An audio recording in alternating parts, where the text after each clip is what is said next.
This doesn't even deserve an intro song because this is dead serious. I want everything about Rekida's house on the internet now, chat. Okay, I was instructed by Rekida that I am supposed to tard rage on stream today. And so tard rage I will. Here is the update. And as I said, I warned you, I would be getting right into it. This is just a Nick Rekida video from evidence. And then the clerk for the county sent emails to all three of the women saying, don't show up today, you're not going to go see it.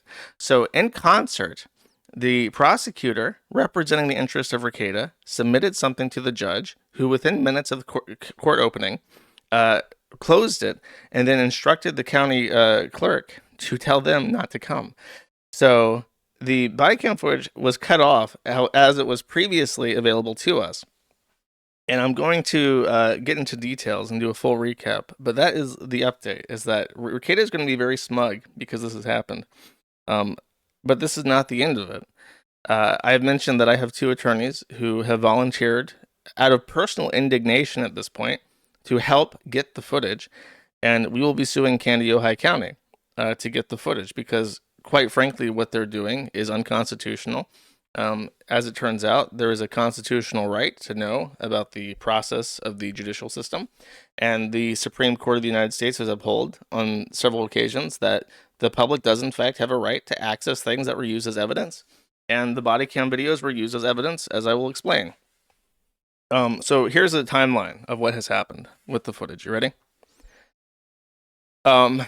Way back when, in the early stages of the case, Rekida had the idea, the brilliant idea, that he would try to get some of the evidence thrown out in his case by saying that April Imholt was not properly Mirandized.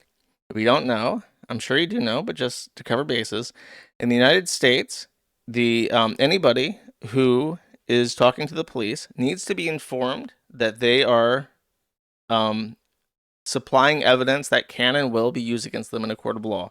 So you have to tell them, the cops have to tell them that what you're saying to me isn't just casual conversation. I am taking notes against you. I am your adversary, and what you're telling me may at some point in time be repeated back to you in a court of law and used to hang you. So it's very important that any cop, anytime they talk to a suspect, they first stop and say, let me read you your rights. They read you the rights. And then if you continue to talk without waiting for your attorney, as many people do, simply because there's a sense of urgency and desperation and like, maybe I can talk my way out of this, many people ignore their rights. April Imholt was a person who chose not to invoke her rights. And this is important because Rekida believed that she was not properly Mirandized. And she said that she was not properly Mirandized, which means that anything that they told her or told the police can't be used against her because she wasn't Mirandized. In particular, Rekieta outright lied and told Officer Pomplun that April Imholt was not living at the house, that she was a guest. However, April Imholt told her officer, because they were separated and interviewed separately, told her officer, interviewing her, that she was living there for the full month and was looking for her own place to stay, but that she actually did live in the house. So this is a material thing, because if April lives at the house, her possessions in that house become a sort of mutual liability. If she's just a guest at the house and she brings things into the house that are criminal, then they can shift the blame on her, perhaps. But if it's his house and there's drugs in his house and she lives in his house, it's much harder to do that. And Rekieta is more mutually liable for those things. So this is a big thing that they were arguing about. If only, chat, there was some way to figure out if April was Mirandized. On Restream, I can try to reboot this.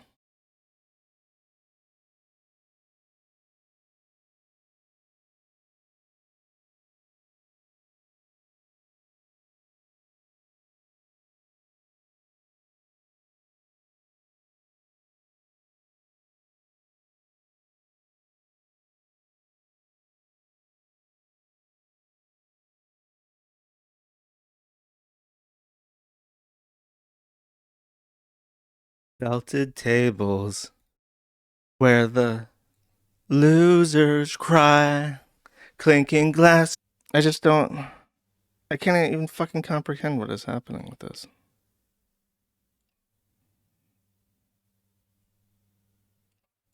What if I do that? Does that work better if I just turn off the Wi-Fi? It does work better.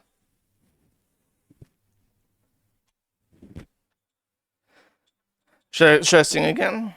Maybe that's the bad luck song. If I sing that. Okay, let me unpause. I didn't even capture that on recording. Okay. Felted tables where the losers cry, clinking glasses, something, Andy Worski and PPP. All right, if this doesn't work, I give up properly. So, I don't know. I even did like an internet test for like 20 minutes and everything was fine. And now, I go to stream and it just immediately collapses and falls apart. 10 out of 10, no notes. Okay. We're good. I think, I mean, I'm looking at it and we're good. So let me take it from the top. I don't know how many people are going to tune in anymore because I just fucked up everything possible. But I will take this from the top and stitch something together later for the restream. So, yes, rough one. So here's what happened. Just in brief, 3 people were meant to go to the courthouse today to finalize their notes. So we would have 3 notes from 3 different women for both videos. And because right now we have partial notes for one of the videos and complete notes on one of them. However, at the last second, literally the prosecutor filed something yesterday, and in the first hour that the court was open, the judge suppressed the evidence, which was already entered into evidence, and the women received a prompt email minutes after it was filed saying that they would no longer have access to the footage today if they showed up at court.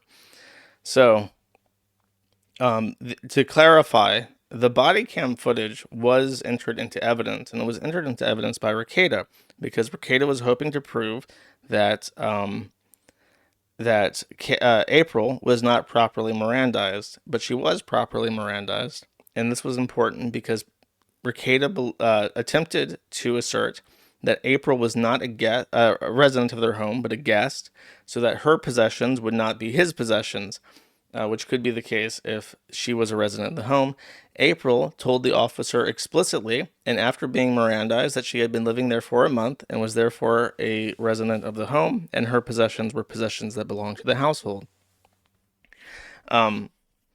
So it is an incredible move, and it happened extremely fast.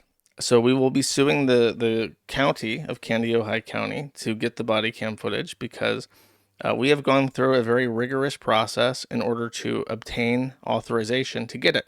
And here's what we did. When we realized that the body cam footage had been entered into evidence by Rekieta, we asked the judge for an order to, or we asked the sheriff to release it. The sheriff said he would not release it.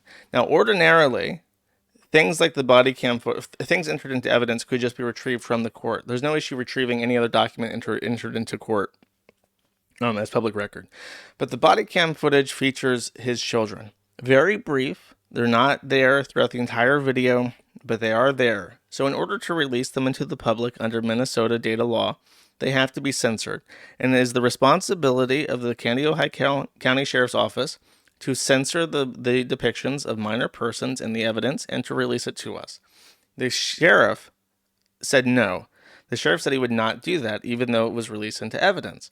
So we then petitioned the judge to make a declarative statement that the evidence, the body cam footage, was evidence, and therefore it was public record. We have received this.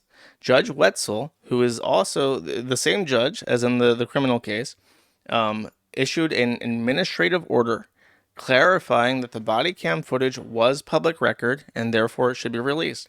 We sent the judge's court order to the sheriff asking that the body cam footage be released as he said it should be, and the sheriff said, I will not be complying with the court order, which is just an absurd statement that actually was so shocking to us that Hardin had to reach out for several other opinions just to make sure he hadn't completely lost his fucking mind and he wasn't witnessing the sheriff actually saying that he was not going to comply with a court order because what the fuck. So after that happened, we considered suing. However, a law firm, a big law firm that Hardin knew, sent a letter to the sheriff and said, what are you doing? And after that, they got into contact. The sheriff actually knew this law firm, so they reached out. And we decided to contact the Minnesota Department of Administration. And we did this for a specific reason. Statutorily, if the government of Minnesota is doing something wrong and you sue them, you can win attorney's fees if certain things are in your favor. However, if you contact the Minnesota Department of Administration and you get them to issue an opinion that you are in the right and the government still ignores itself and does not do what the opinion says to do, you are mandatorily awarded attorney's fees, meaning there is no discretion for the judge to consider. He must, under state law, issue you your attorney's fees. So we went to the Minnesota Department of Administration and we asked them to clarify if the sheriff was bound to his own court. And the Minnesota Department of Administration said yes, he should comply with this. We sent this letter to the sheriff who said, okay, give me until June 2nd to respond. So we decided we would wait until June 2nd before suing, but if he did not respond by June 2nd with the body cam footage or with a timeline that he would release it to us, we would be suing the Candido County Sheriff because we were mandatorily awarded attorney's fees. So it's basically free to sue him. Today is May 30th, and on May 29th, so 4 days before he was going to issue his response to us, as he promised, the prosecutor in the case filed a motion with the court under Judge Wetzel, the same Wetzel as before, saying that he wanted this evidence suppressed because it wasn't technically entered into record, which is a false statement. It was used as evidence to make important decisions about if somebody was Mirandized or not, as a result of Recada's own filings. The judge, the next day, approximately an hour and 50 minutes ago, and an hour after court opened, less than an hour, 51 minutes after court opened, not only approved his motion, but entered it into the docket and got the county clerk to tell the women that were going to visit this morning that they should not come, which is a level of alacrity that you never see in any level of the judicial system, which means that the prosecutor personally walked this to the judge and said, I need this signed right the fuck now because they're about to intervene. And it's much harder to undo something that has happened in court than it is to intervene immediately and to stop it from happening in the first place. So they did. And now we're going to have to sue anyways and undo the thing that already happened, which is a losing position. But it theoretically, under the rules of law, it is actually possible. and actually likely. But it is an incredible circumstance. It is unbelievable that this is actually what happened, and it's it really makes you wonder, like, what the fuck and why. So I would like to say that if you go to the Kiwi Farms right now, there's a post. I'm actually going to feature this on the front page right now since I have working internet again. Let me remove this, and then I'll globally feature this, and so people can find it. Let's see. The notes for the Ricada body cam footage are now public, and I'll feature this. So you can read along if you would like.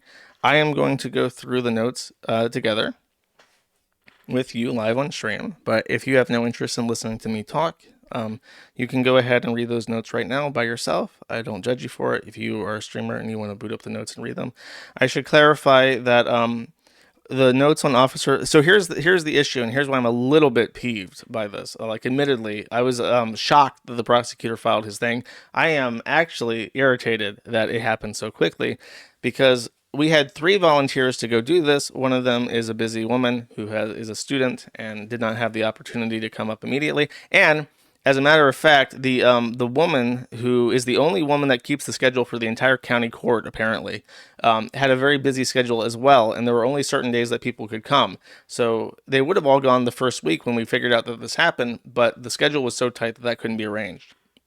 So even the scheduling of the court were slanted in a way to give as much time as possible. But all 3 women we're supposed to go. So we had woman A, who is an anonymous user. I know who she is, but she is just a mother. She has her own kids, and she's not a Kiwi Farms user, but she's aware of Ricada because Ricada was super famous, right? So she volunteered to go and received word that I was looking for somebody to go through word of mouth from other people. She went and she saw the entire body cam footage by Officer Pomplun, who was the one who interviewed Ricada. And so her note is complete. The second woman who also attended the omnibus in hearing is Tiki Man 2 on the Kiwi Farms. She went, and because of severe technical difficulties at the courthouse, despite being there for several hours, she was only, I think, 5+ hours. She was only able to capture, I think, the first hour plus of the hour 45-minute view of Robbie, who was the second video cam footage. The first woman then went back to the courthouse and tried to watch Robbie's video. They also had severe technical difficulties and only got the first 45 minutes, I want to say, of the video. Actually, I think it was a little bit longer. I think she got an hour and the other woman got like an hour and a half of the footage. So there is no complete description of Officer Robbie, which is unfortunate because I think there's a part where he's digging through a closet looking at sex toys and stuff from his perspective. The third woman did not get to go. She was meant to go today. All 3 of them were meant to go today and watch both videos over many, many hours and take complete notes and have all 3 of the footage, all 3 testimonies of both body cam footages. The alacrity of the court has eliminated that. So I do have the complete notes for Pomplun. I have 2 partial notes for Officer Robbie. I have the first woman is transcribing her handwriting into digital format, so I'll release that 3rd note as well.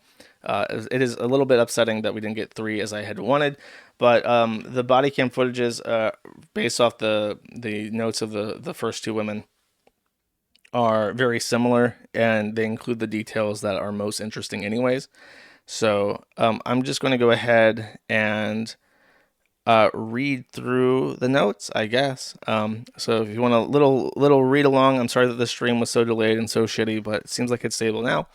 So we're going to go ahead and just read through it. And as I mentioned, if you don't want to listen to me, you do not have to, obviously. They are on the Kiwi Farms, and you can read them at your own leisure, if so desired. Okay.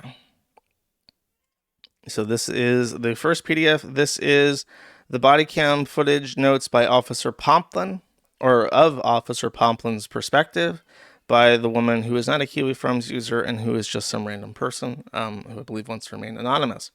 So she starts off with the audio note. There are sound issues throughout the footage. The volume was originally set to 100% and was so loud and distorted that most of the early dialogue was incomprehensible. So the way that they viewed this, from my understanding, is that they had to lease a jury room. And so they would wheel out, like, if you remember in school, they had those rolling things with like a giant monitor on them and like a KVM to manage it. It was like that. And it was apparently like the worst fucking like Hicktown setup possible. And the woman supervised her for the first 20 minutes. And then after she left, she had access to the computer. So she adjusted the audio so that it was listenable and could rewind. So this is going to be the most complete notes that we're going to get. Even after turning it down to 8%, there are still problems inhering due to background noise, a barking dog, overlapping voices, radio chatter, and Pomplun's movement. Some of the dialogue is paraphrased to the best of my ability. Camera note, this video is from Officer Pomplun's body camera. He moves around a lot and rarely stays in one place for long, so the footage can be jumpy and hard to follow. That, combined with the noise and clutter, adds to the chaos. So I believe that the belief was that Pomplun was the guy in charge, and he seems to be all over the place, like talking to the forensic squad, talking to the officer managing the family, talking to Rekieta himself. So he seems to be the top dog in the sheriff's department. So let's start. They enter at 9:15 to 9:33.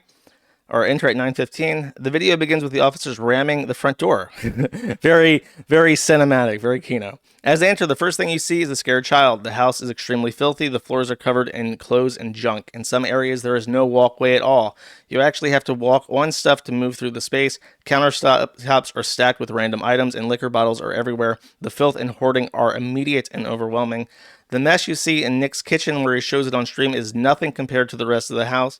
There is one space clearly staged. It's obvious he only cleans the visible area specifically for streaming. Kayla and April are brought out of the house and led outside. A dog can be heard barking in the background. I don't know if it's in this notes, but apparently that dog is locked into the master bedroom's bathroom for some reason. Officers call a child who is downstairs. The kids are being removed from the house while the search begins. One of the officers goes downstairs to remove the youngest child. She comes up holding the officer's hand. She speaks to him, but the audio was unclear due to the background noise. As they head to the door, she pauses to pick up the cat so she can take it outside with her. The search continues. A nitrous tank is visible in the house. Nick can be heard outside yelling, "Get out of my house." He says something about probable cause and a search warrant. He sounds indignant. Officer Pomplun walks out of his squad car to get gloves. As he returns, the camera catches all the kids sitting on the ground outside with Kayla. They are huddled against the house. The scene is heartbreaking. Kayla is taken back inside and searched. Officer Pomplun enters a bedroom, and this is what I mean. All three of the adults are sequestered off to different areas and interviewed separately. So if ideally we would have 3 body cam footages, one the officer talking to Kayla, one of the officer talking to April, and one of Officer Pomplun, so that we could see what they told the officers. But we have Robbie and Pomplun, which is April and Rekieta, respectively. Officer Pomplun enters a bedroom where other officers are photographing drugs and paraphernalia found on top of a red mini fridge. The cuck fridge is in the footage. The fridge is being used as a nightstand. So the other footage, which other notes that I'll read, talk about this, but apparently the room that is inside the Rekieta house, the master bedroom, where Rekieta, April, and Kayla were sleeping, is a straight shot from the front door. So you walk through the front door and you're in the main living space, and then there's the master bedroom right there. And my understanding is that from the other perspective, which I'll get into, that you can actually see a bullet with cocaine in it from the front door, because it's like a straight shot from the entrance of the house into their bedroom. In the cuck fridge sits right there, and on top of it was the cocaine. So they literally walked into the house and in plain view saw the bullet of cocaine immediately. I think that gets into it, but they begin photographing evidence inside Nick's streaming room. The room is far smaller than expected, and the condition is much worse than anything seen on stream. There are bottles of alcohol everywhere. The entire space is buried under hoarded junk, electronics, collectibles, and random gear. His 5 monitor setup and other equipment are visible, but everything around it is chaotic. The curated background people see during streams is a total facade. They go through a bag full of brown glass bottles, each one wrapped in tissues. I believe that these bottles that were on his desk contained an unknown brown viscous substance that they never identified. but I think Nick now claims that it was DMT. So like on his streaming setup is DMT. This was consistent from both notes that there is basically, if you just imagine like a box that contains everything that the webcam is showing on stream, that box is immaculately kept for his streams, but everything else in that room is a fucking garbage heap. Both notes mention this explicitly. And I should mention that this woman and Tiki Man did not communicate at all. They had never spoken to each other at all. They didn't have one didn't have a forum account, so they didn't meet up. The first woman did not go to the omnibus hearing. They had never met each other until I don't think they even talked to each other until the day before, because they were all going to go see the hearing together. And I put them in contact literally like 10 p.m. last night. An officer enters and informs them that cocaine was found in the bedroom where Kayla and April had come out earlier. Some of the officers meet up in the entryway and brief each other on the situation. One mentions that Nick is trying to ask them questions instead of answering theirs. Another officer says he needs to get statements, figure out who lives in the house, and call family services. The audio was unclear due to the background noise, so the dialogue here is paraphrased to the best of my ability. Officer Pomplun goes back into the master bedroom, where officers are still going through the red fridge being used as a nightstand. He then heads outside to talk to Nick for the first time, at least from what's visible at this camera angle. Pomplun tells Nick, "We want to ask you some questions, a quick interview. We want to get an idea of the layout of the house, where the nanny is at, and who all stays here." Nick immediately pushes back and asks, "What is your probable cause?" Pomplun replies, "You have the search warrant." So unfortunately, we did not get the nice perspective of the officer handing Nick Rekieta the search warrant, which he then huffs at and throws on the ground. Because he was talking about what he experienced, and he was stopped at a stop sign by a different officer and given the warrant. So him complaining about probable cause to the police officer is very silly, because they have a warrant. He knows they have a warrant. He doesn't need probable cause. He has a fucking warrant at this point, okay? So he's not searching on probable cause alone. He's searching because he has a warrant issued by a judge to search the house. Nick stands there with his arms crossed. He's calm but looks like shit. He says, "Cool, you have no probable cause." Pomplun asks, "Are you willing to talk with me?" Nick responds, "Sure," then immediately adds, "You have no probable cause." Nick is a lawyer who has repeatedly said on stream, by the way, that he never talked to cops, and here he is talking to cops, and this actually will bite him in the ass when we get a little bit down. Pomplun says, "I'm not discussing that. You have been given the search warrant. You know how this works." Nick again says something about probable cause. Nick has read his Miranda rights. They begin questioning him about the children and the other adults in the home. Pomplun confirms Kayla is his wife and then asks about the other woman. Nick gives April names and says she's a friend. He says she does not reside there. Very important. This is probably one of the most important things in the entire notes, because it not only is important to Nick's criminal case, but it's also important to why this is evidence to begin with. Pomplun tells him she came out of the bedroom. Nick replies, "Okay, so she came out of the bedroom." Pomplun says, "When I have people over, they don't go in my bedroom." Nick snaps, "I don't give a shit what you do." Pomplun stays calm and says, "I'm just asking questions." Nick tells him, "No, you're not. You're making statements." Pomplun asks, "Where do you stay in the residence?" Nick says, "All over. It's my home." Pomplun asks, "Do you stay in the master bedroom?" Nick says, "When I'm there, I stay in there, sure." Pomplun asks, "Is that where you sleep at night?" Nick says, "Yes." Pomplun responds, "That's all I needed to know." That is the typical conversation with Nick Rekieta. If in case you're wondering, that is exactly how he is all the fucking time. He's a shape-shifting fucking rat. He's like slime between your fingers. That's every that's not just him talking to police. That's what his wife asking him what he wants at McDonald's is like. "You know what I want at McDonald's?" "Oh, well, what do you mean? What do you want at McDonald's?" Like, "Well, do you want the burger? Do you want this?" Like, "I've already been through this. You know what I want." And it's like, come on, bro, just answer the fucking question. He then asks, do you want to tell me where things are in the house to help expedite the search?" Nick says, "Where what things are?" Pomplun says, "You saw the warrant. We're looking for controlled substances." Nick says, "I'm not admitting to anything. That's ridiculous. You still have no probable cause."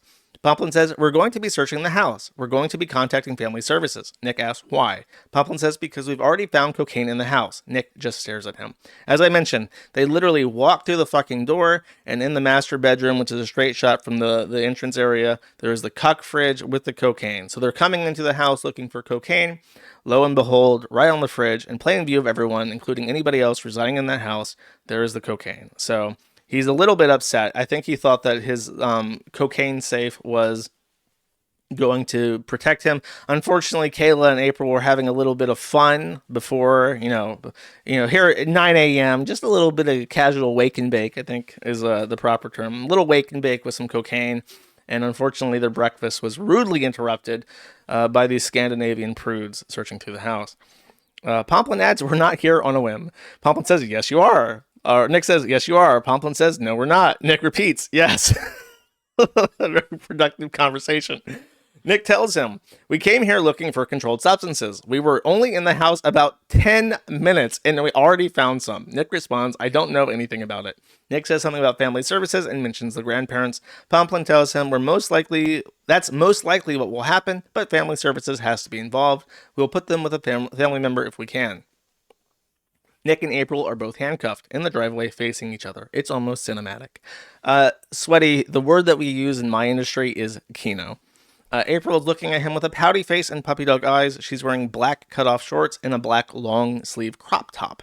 As Nick, by the way, there's a funny thing about her outfit that's in the other notes. As Nick is being walked into the squad car, he tells the officer, "I hope you catch gonorrhea and die." This is the words of a 40-something-year-old father of 5. He's being arrested for cocaine possession and in his biggest grumpy boy voice possible, being put into a squad car, he says, "I hope you catch gonorrhea and die." Truly somebody in Arrested Development. Before putting him in the vehicle, they stop to photograph the sores on his arms. He has a lot of them. Nick asks, "Are you going to arrest my wife too?" Pomplun tells him, "Yes, but we're going to have her stay with the kids until family services and the grandparents get here." Nick is visibly seething. Pomplun says, "I'll come and talk to you when we're done and at the jail." The audio was unclear due to the background noise, so I couldn't hear Nick's response. Pomplun then walks away from Nick and over to April. He introduces himself, explains what's going to happen, and tells her that she's going to jail, and asks if she has any questions and whether she's been Mirandized. April says no, but I want to ask. Pomplun interrupts to confirm that she has been read her Miranda rights. She has. He has been asking her questions. Now, this is the point of contention. I will circle back to this. He begins asking her questions. Pomplun, "How long have you been here?" April says, not that long, maybe a month. I'm trying to find my own place." Pomplun says, "So you've been living here?" April says, "Yep." So this is immediately Nick lying to the police, who said, no, she does not live here. He talks to her, and the very first words out of her mouth are, "I live here." Yup. So that's his issue. Because I imagine what he was hoping to do is put the blame on her and just say, like, that was all her drugs. I don't know this crazy lady. Unfortunately, she immediately confirmed to them upon being asked questions that she had been living there for a month. Pomplun says, "You came out of the bedroom with Kayla, right?" April says, "Yes." Pomplun says, "Were you hanging out in there?" April says, "Yes." Pomplun says, "What were you doing in there?" April says, "Kayla was sleeping and I was changing clothes." Pomplun tells her they're executing a narcotics search warrant. April shakes her head no, as if she's confused, in disbelief, or pretending not to understand. Another officer asks, "You were changing clothes in there?" April says, "Yes." He follows up, "You keep stuff in there?" April says, "Yes." What kind of stuff could she keep?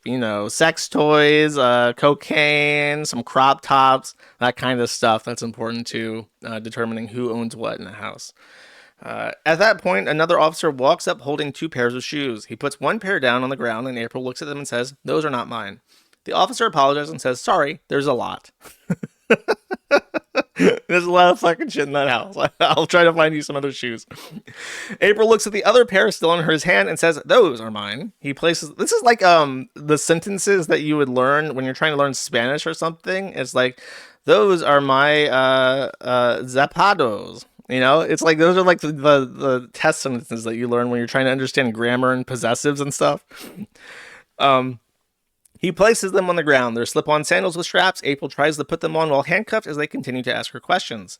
They ask where she sleeps when she's staying at the house. April says, "Sometimes I sleep in the sunroom. There's a couch in there. Sometimes it's uncomfortable, so I sleep next to Kayla on the bed." She interrupts to ask for help putting on her sandals. The officer bends down and helps get them on her feet. By the way, Kayla is the only person who didn't talk to the police, which is, I imagine, why there's no body cam footage of a cop talking to her, because there was no, she was the only person competent enough under the pressure to shut her fucking mouth. One of the officers says something about controlled substance search warrants and that, "I'll let you think about that." April shakes her head no again, clearly overwhelmed or confused. They tell her that she's being charged with fifth-degree felony controlled substance offense. April reacts, "Oh my God." The officer says, "We'll go from there. Any questions for me?" April responds, "No, I wouldn't know what to ask. Like I said, this is," she pauses, "scary." He tells her, "We'll meet up later and try to make it more clear for you," then places her in the squad car. At 9:47, Kayla refuses to speak. Oh, sorry, this is the subtitle area. So we're now, this is 30 minutes into the footage. A female cop holding a big gun. So apparently, Rekida's testimony that they did show up with weapons drawn is accurate, but he said that they didn't point it at anybody. So they did have cops with rifles ready to go in case there was like some narcotics then coming in. The cop with the big gun is mentioned a couple times. This is a very tragic sentence, by the way. A female cop holding a big gun says Kayla refuses to speak without her attorney present. Kayla and the kids are sitting on the ground against the house behind the cop. Kayla is sitting with her head on her oldest daughter's shoulders. It is a heartbreaking scene. As Officer Pomplun is walking away, I hear the female cop say, "I'm going to try and get her some clothes." It's unclear who she's referring to. As Officer Pomplun walks through the disgusting house, you can hear him let out a huge sigh as he looks at everything. He puts on some gloves. He gets into the bedroom and asks, "Are we still going through things in here?" She says that there's a hard time understanding the response because the dog in the bathroom is still barking very loudly.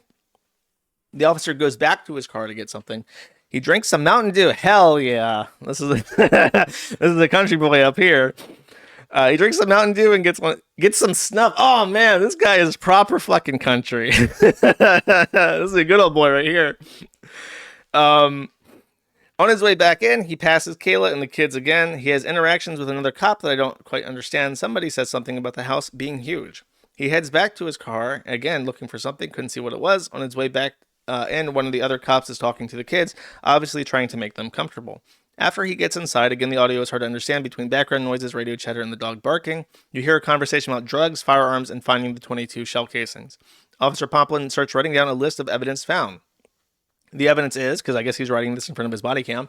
Number 1, snort tube found on the nightstand fridge tested positive for cocaine. There are 4 cops searching the room. Officer Pomplun heads back to the squad car to retrieve evidence bags.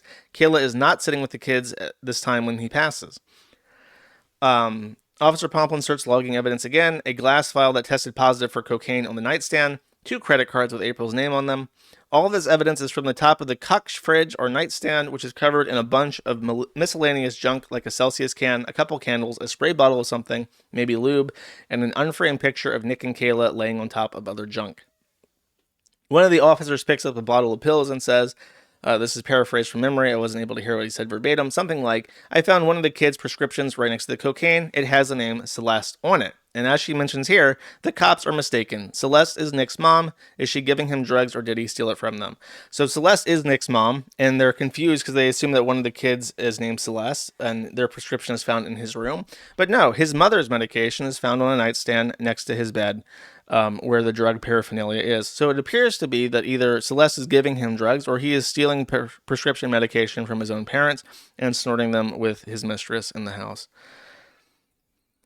They look at the 2 casino player cards with Nick and Kayla's names on them and take pictures of them. He turns to the other cops to see what they have found. A cop pulls a paper bag out of the armoire and starts taking the stuff out of it. It sounds like he said something about a meth pipe, and then other cops ask if they're used. He says this one looks dirty unless it's brown glass. You can hear a cop say something about the spent 22 shell casings on the floor. One of the other cops finds pipes and bongs. They think they're unused. The dog is still in the washroom barking. Pomplun finally says, "We've got to do something about that dog." Officer Pomplun documents in his report the big gun that was found under the bed. Pomplun continues processing and logging the evidence. He is still in the bedroom where the red fringe and nightstand is located. There is movement and chatter as the officers go through the items. It's a mix of searching, bagging, and documenting. The audio is difficult to make out clearly because of the overlapping voices, barking, and background noise. One of the officers says they found edibles.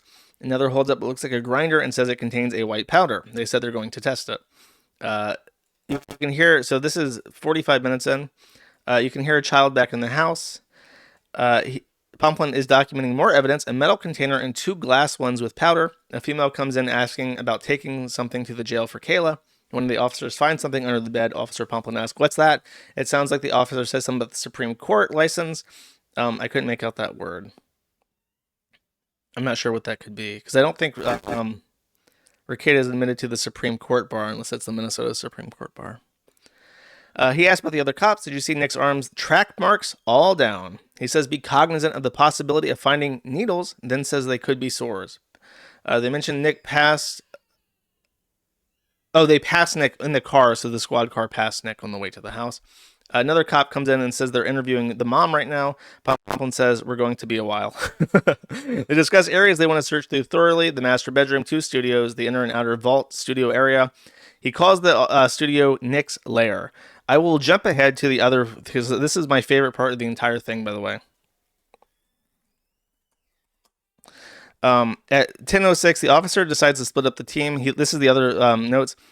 He's leaving the bedroom to the other areas because he wants to go down to test Nick's studio. One of the other officer calls it his little lair. So chat, here is my request. Only refer to Nick's studio as the little lair now, because that is one of the funniest things from the entire thing. They discuss what cops will be doing and what to search. Officer Pomplun says we need to do our due diligence for the kids, doing all we can. Oh, chat, somebody cared. Somebody in the county cared. They are waiting for the kids and the dog to be picked up. They are splitting the cops up, 3 upstairs and the others downstairs. They discuss April's purse, ID, etc. They left it because there was cash in it. Officer Pomplun leaves 3 cops searching the bedroom, and he starts walking towards the front door. He says something about a lot of stuff being in the studio. You can see Kayla with what appears to be 2 family service workers at the front door. Officer Pomplun goes downstairs. It looks like a family room with a fireplace, some arcade games, a drum set, and other kid stuff. The section is outside the area that leads to Nick's studio. As he goes into the little lair, he passes through a small library-type room with lots of books and random things on the bookshelves. It appears that Nick's studio is like through a little like cubby area. So there's like a small study, and then it leads to his lair. So it's a very strange setup. I'm not sure if that's like an extension or what, but I'm trying to picture that in my head, and it seems like it's like how you would hide a room in like a big mansion. So it goes into the streaming room. Someone mentions vials and something about homemade whiskey. Officer Pomplun opens a Ziploc bag and pulls out a small box that looks like it has a picture of food on it. It looks like something you'd see out of the frozen food section. He then pulls out different vials. One of them has brown substance in it and says that one of them has brine written on it.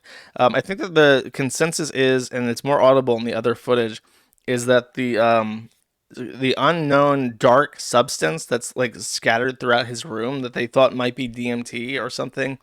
I think that what they decide is, what one of the other officers says is that it might be a whiskey moonshine kit or something. He says the one looks like it has a whole pepper in it, and the comments says that's weird. He pulls out a bag of seeds. Again, they say something about the possibility of being homemade whiskey or something. Yeah. Officer Pomplun starts going through a small pile of papers. He looks at a handwritten letter. I took notes on it because it was weird and confusing. It was about a father and a daughter, and said things like, a dad admits selfishness in crisis, a dad getting all the shit but no praise, and the daughter practice her song just for her dad. This appears, from my understanding, this sounds like poetry. Like Nick got really fucked up on something and started doing poetry about how he wasn't appreciated enough. It's truly bizarre. After Googling, I found out that it's about a South Korean horror film called Train to Busan. So I don't know what the fuck is what's going on in the house where he's like doing poetry about Train to Busan. The next piece of paper is from the county, the Department of Environmental Services, something about building a shed. So he's still trying to get that cuck shed built, that sex dungeon, working on it very studiously. The next thing is a signed anime picture that looks exactly like this. Oh, she attached a picture, and it was just some like still from an anime. The next is an autograph picture of Eric Rowland. It's signed, "Here's looking at you, Nikki." It has lipstick print on it like this, and says, "P.S. Look here," with an arrow pointing to the button area of his shirt. Next is a piece of unopened certified mail to Kayla with writing on the envelope. He then finds a cardboard box with question marks drawn on it in marker. He opens it, and inside there's a ton of shredded paper. He rummages through it and finds something that he thinks might have been a big mushroom. He then asks the other cop, and the cop says no. Officer Pomplun smells it and puts it back. So they found a mysterious mushroom or something, and the cop is like, mushroom, and he's like, no, no mushroom. Then he smells it anyways for for good measure, and puts it back. I, I hope it was nothing nefarious. Another cop comes in. He has a safe that he found under the bathroom sink in the master bathroom. It is a briefcase type safe that's locked, but it has a baggie, part of a baggie hanging out of it. Oh my god! So his master plan, by the way, one of his big contentions is that the officer who does open it, and he opens it on camera, officer erred in opening that safe. He had no reason to open that safe. The safe was not a part of the search warrant, so he shouldn't have opened it. But there's a fucking baggie hanging outside the safe. So even if the search warrant was, you have a search warrant for the entire house, which is what it said, but no safes, if it explicitly said that, he would still have probable cause to open the safe because the last person who opened it did such a shitty job of closing it. There's drugs hanging out of the fucking lid. They were able to test the part that had been sticking out, and it tested positive for cocaine. Just test the safe for cocaine. Ricada really thought that he was going to get everything in the safe thrown out of evidence, as if they didn't test positive for cocaine. Incredible. The officer leaves to go back, and they ask for the key. He gets a quick phone call and asks Kayla for the key. She is with 2 family service workers. He tells her, we need the key or we're going to have to break it open. She says she doesn't know where it is. Well, chat, it's time for Officer Pomplun to smash. They go outside. The kids are still sitting on the ground. The cop walks behind the vehicles and breaks open the safe with what looks like a pry bar and a mallet. So Officer Pomplun says, give me the key. She said, I ain't getting no key. He's like, okay, I smash. And he did indeed, in fact, smash box. The safe is full of drugs, paraphernalia, and baggies. They take a photo and say, let's get it to a better location. On their way back to the house, another officer mentions that the grandparents are on their way. They take the safe to a small bathroom, place it on the toilet, and open it. There's a baggie that says KKK on the outside. They surmise that it is ketamine. It's actually condensed racism. There's another a digital scale, snort tubes, and a metal piece that looks like a crack pipe, and another metal item that looks like a spoon without the handle. Another cop, he asks for another cop and says, this is insane. His glove rips and he needs a new one. He says that he thinks one is ketamine, and the bites are either Molly or LSD. They start documenting the evidence. There's a baggie that's sticking out of the safe, which tests positive for cocaine. There are also some cards and rolled up dollar bill. They find a large corner cut out with white powder. There are Ziploc bags containing smaller bags. One of them has KKK written on it. Another Ziploc contains multiple small bags with powder. They find a digital scale, a metal pen and container, 2 snort tubes, and 2 cutters. Officer Pomplun goes back into the studio. A cop tells him they didn't search the stuff that's covered in dust since it obviously hasn't been touched recently. So to give you an idea, there is so much shit in this house that even though they have a full search warrant for the home, the cops are sitting there thinking, we have to make some decisions about what we're not going to search, because if we actually took out all this shit and itemize all this shit in the most studious detail possible, we would literally never ever get through this home. So they're saying, okay, all the mounds of shit, all the gigantic piles of fucking garbage that are everywhere, if it's covered in dust, don't bother with it, because it's probably not going to be recent anyways. They're probably not going to leave their drugs under the untouched piles of junk, because they need that for doing drugs. So they make some tough calls about what to search for expediency's sake. Let's see. He's searching through the artwork that's against the wall, including the cat painting. You can see a close-up of a lot of the stuff that's usually behind Nick when he's streaming. They find a container or box of something and says it looks like cornstarch inside. This motherfucker is eating cornstarch. This guy is he's become a person of cornstarch. That's really quite incredible. He starts going through Nick's collectibles, opening boxes and looking inside. He says there aren't other safes. A family service worker asks about collecting electronics for the kids and says they're going to grandma's. Officer Pomplun goes into a room where there are lots of clothing racks with clean clothes hanging up. Kayla is in there with family services, gathering clothes for the kids. The officer asks about getting electronics for them. Officer Pomplun goes into the garage. He finds out there's another safe and gets the equipment to break it open. They open it. Inside, there are guns and ammo. He takes pictures of all the guns and the rest of the contents. One of the cops starts looking around at all the boxes and totes of stuff. He asks how long they've been living there. Officer Pomplun says, a while. The other cop looks like they have a half unpacked boxes from moving or something. Oh, okay. So the cop is asking why, how long have they been there? And Officer Pomplin's like, well, they've been here for fucking ages, for years. And then the cop mentions that there are like boxes that have never been unpacked. So even in the garage, there is like shit that is just stacked in boxes that they've never touched. Now Pomplin says it might be April stuff. She's only been there for a month. So she did. She like proper. If that is her stuff, she like properly moved in. She had half open boxes of moving stuff inside the room. So that's really crazy. Um, okay, one second.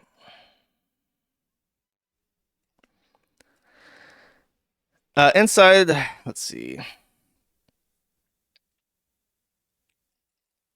Okay, so someone walks through with the dog on a leash. An officer comes in and says there's another safe in the master bedroom closet. Officer Pumplin asks him to bring it out into the garage. They bring it out and break it open. Inside there are Ziploc baggies, a rolled $100 bill with white powder, rolling papers, lots of THC cartridges, a scooper, and a small funnel. They're not sure what some of it is, but they suspect fentanyl. They take pictures of it all. They leave the THC cartridges and don't put them into evidence. They say they'll test everything else in the station. Officer Pomplun starts documenting all the evidence in his report: drugs, paraphernalia, guns, and ammo. He lists them all out, including serial numbers on the guns. They discuss needing to do a basic sweep of the kids' rooms and other bathrooms. Kayla's mom arrives to pick up the kids and dog. Kayla walks in shortly after, looking strung out. She's wearing a backless shirt, and you can see all of her back tattoos. They come across a box with April's name on it. They open it to inspect the contents. Oh, they were right. So that was her like moving stuff, where she was unpacking into the household over time. They start going through the kitchen cabinets, focusing especially on the ones with pills and medicines. They think that they found needles and realize there are syringes without needles, the kind used for administering liquid medications. Officer Pomplin goes back into the master bathroom, walk-in closet, and another officer who debriefs him on where they found the previous evidence, like the bullet in the other safe. The other cop is in the back of the closet, looking at a shelf, saying there are all kinds of THC vapes and adult stuff. This is the cop who was inspecting the dildo collection. You can't see it from Pomplin's point of view, but it's clear these items are out in the open, easily visible, and accessible to anyone who walks in, including the kids. So the dildo collection is right there out in the open for everybody walking past the room in the middle of the house, right next to the kitchen and living room for anyone to see. They announce that everyone else is gone, and they start collecting all their stuff. One of them brings to the incident where Nick threw the warrant on the ground. I wish I had that, man. That's what I really want. So that's the cop that handed him the warrant, and he went and dropped it on the ground like a fucking baby. They all leave. So this is her addendum. She says the house has a very weird layout. The location of the master bedroom is especially concerning. It is very close to the main communal areas, making it easy for kids to overhear things they shouldn't, like sex noises, arguments, and other adult conversations or activities. The messiest and most hoarded areas of the house are the ones the adults spend most of their time in. The streaming setup is highly curated. What viewers see on camera is a complete illusion. Behind the scenes, it is a filthy, cramped, and chaotic lair. I think she's what she meant to say there. Not all the drugs and paraphernalia were hidden. Some were left out in the open, in areas kids could easily access if they are the inquisitive type, including the master bathroom, bedroom, and closet. It is a heavy and honestly heartbreaking to witness the conditions the kids and animals have been living in. The filth, the chaos, the presence of drugs and weapons create an environment no child or pet should be subjected to. The dog lives confined to the bathroom. At least one cat was seen on home. That is fucking bizarre. So apparently, I don't know if this is like all the time or if it was just there for a while, but apparently the dog lives in the bathroom. And the children, they were not just caught in the middle of a search warrant. They have been living in this every day.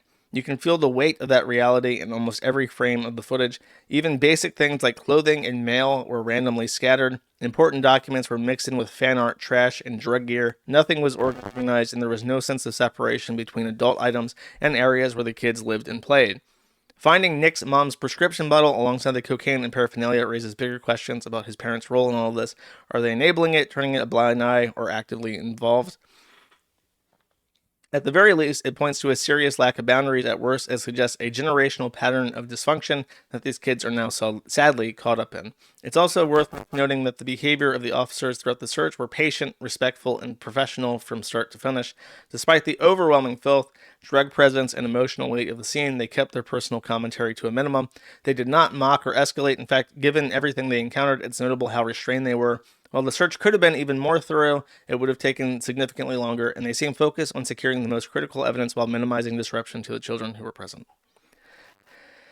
And that is body cam document 1. This will be the most complete body cam document that comes out until our lawsuit is over, and then we'll just have the footage, hopefully. And then there is the second perspective, which, as I mentioned, is not complete. Because the woman had limited time and there were technical issues, but I will read that next. So just give me a second to drink some water.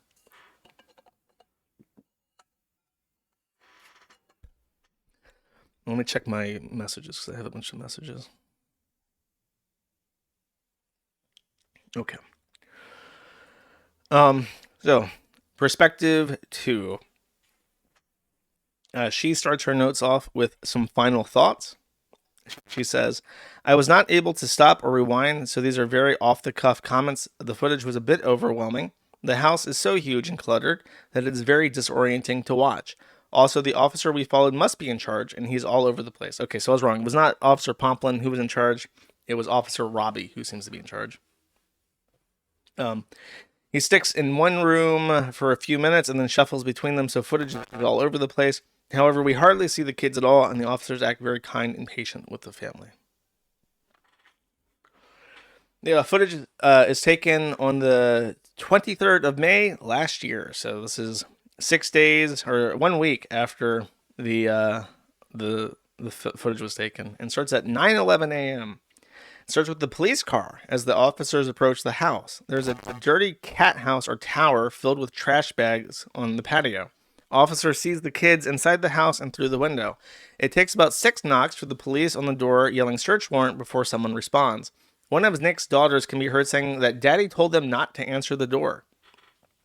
As soon as the door is open, it is a literal labyrinth of clothes and stuff. Hard to decipher where one room begins and another ends because every counter and table surface is covered in bottles, clothes, packages of food, and indicators of kids and their toys live there.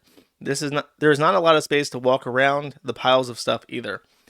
They find 2 females, April and Kayla, in the main bedroom. We have not seen them yet. The 6-year-old, stated by the officer, keeps saying something about her dad kept telling her not to let them in as the police begin to walk around the kitchen. Question mark kitchen, because the main room, kitchen, and dining room seem to be one big space, but again, it's hard to tell with furniture cues since everything is so cluttered and covered. Kayla shows up with her arms up, a very dry voice. She seems lethargic and out of it.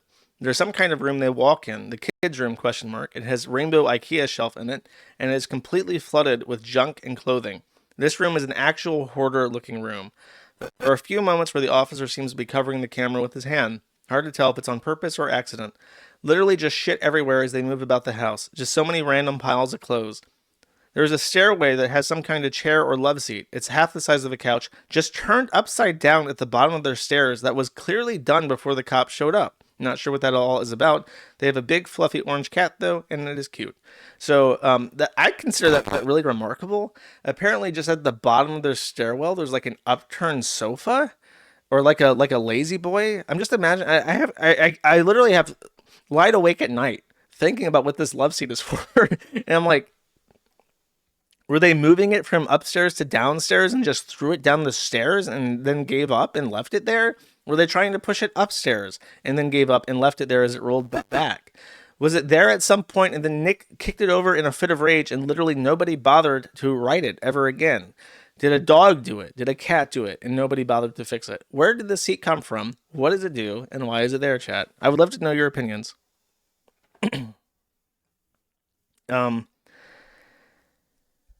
The garage is... Let me restart my setup real quick. Hopefully everybody can hear me. Someone was complaining about microphone line. My everything has been completely fucked up.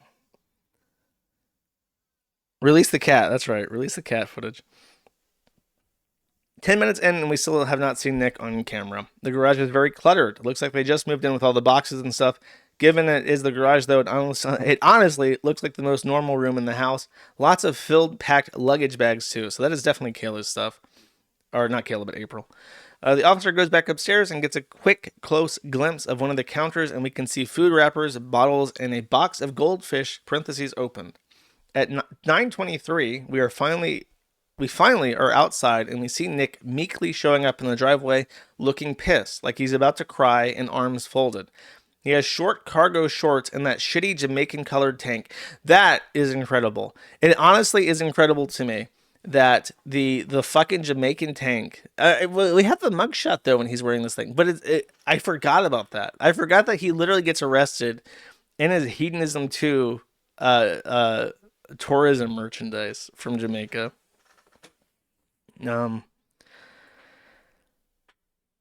The cop goes back in and starts getting supplies and gloves to start drug testing stuff in the main bedroom. A lot of this part of the video is just the cops gathering supplies and talking about their attack plan on the house because it is so large and has so much stuff.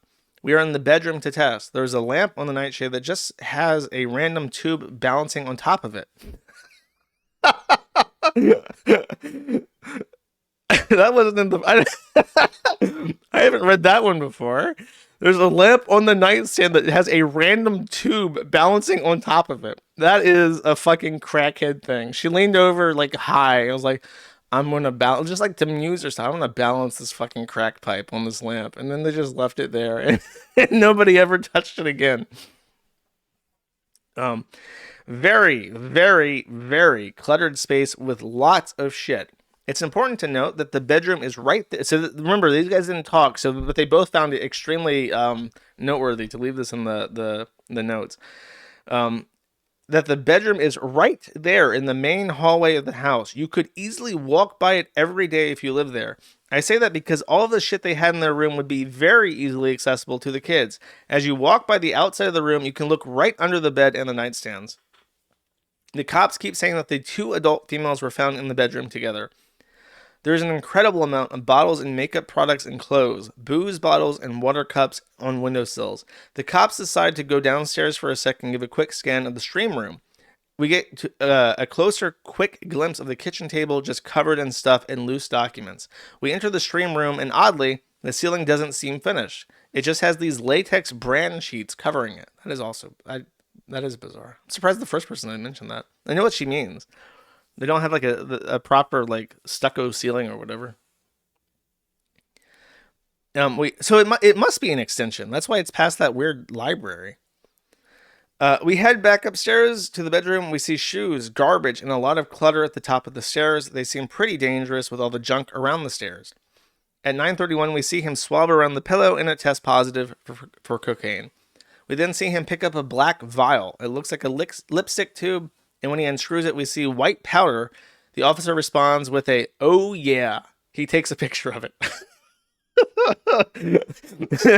we thank Deputy Kool-Aid for his commentary. The officer says there is a measurable amount of cocaine in the bedroom.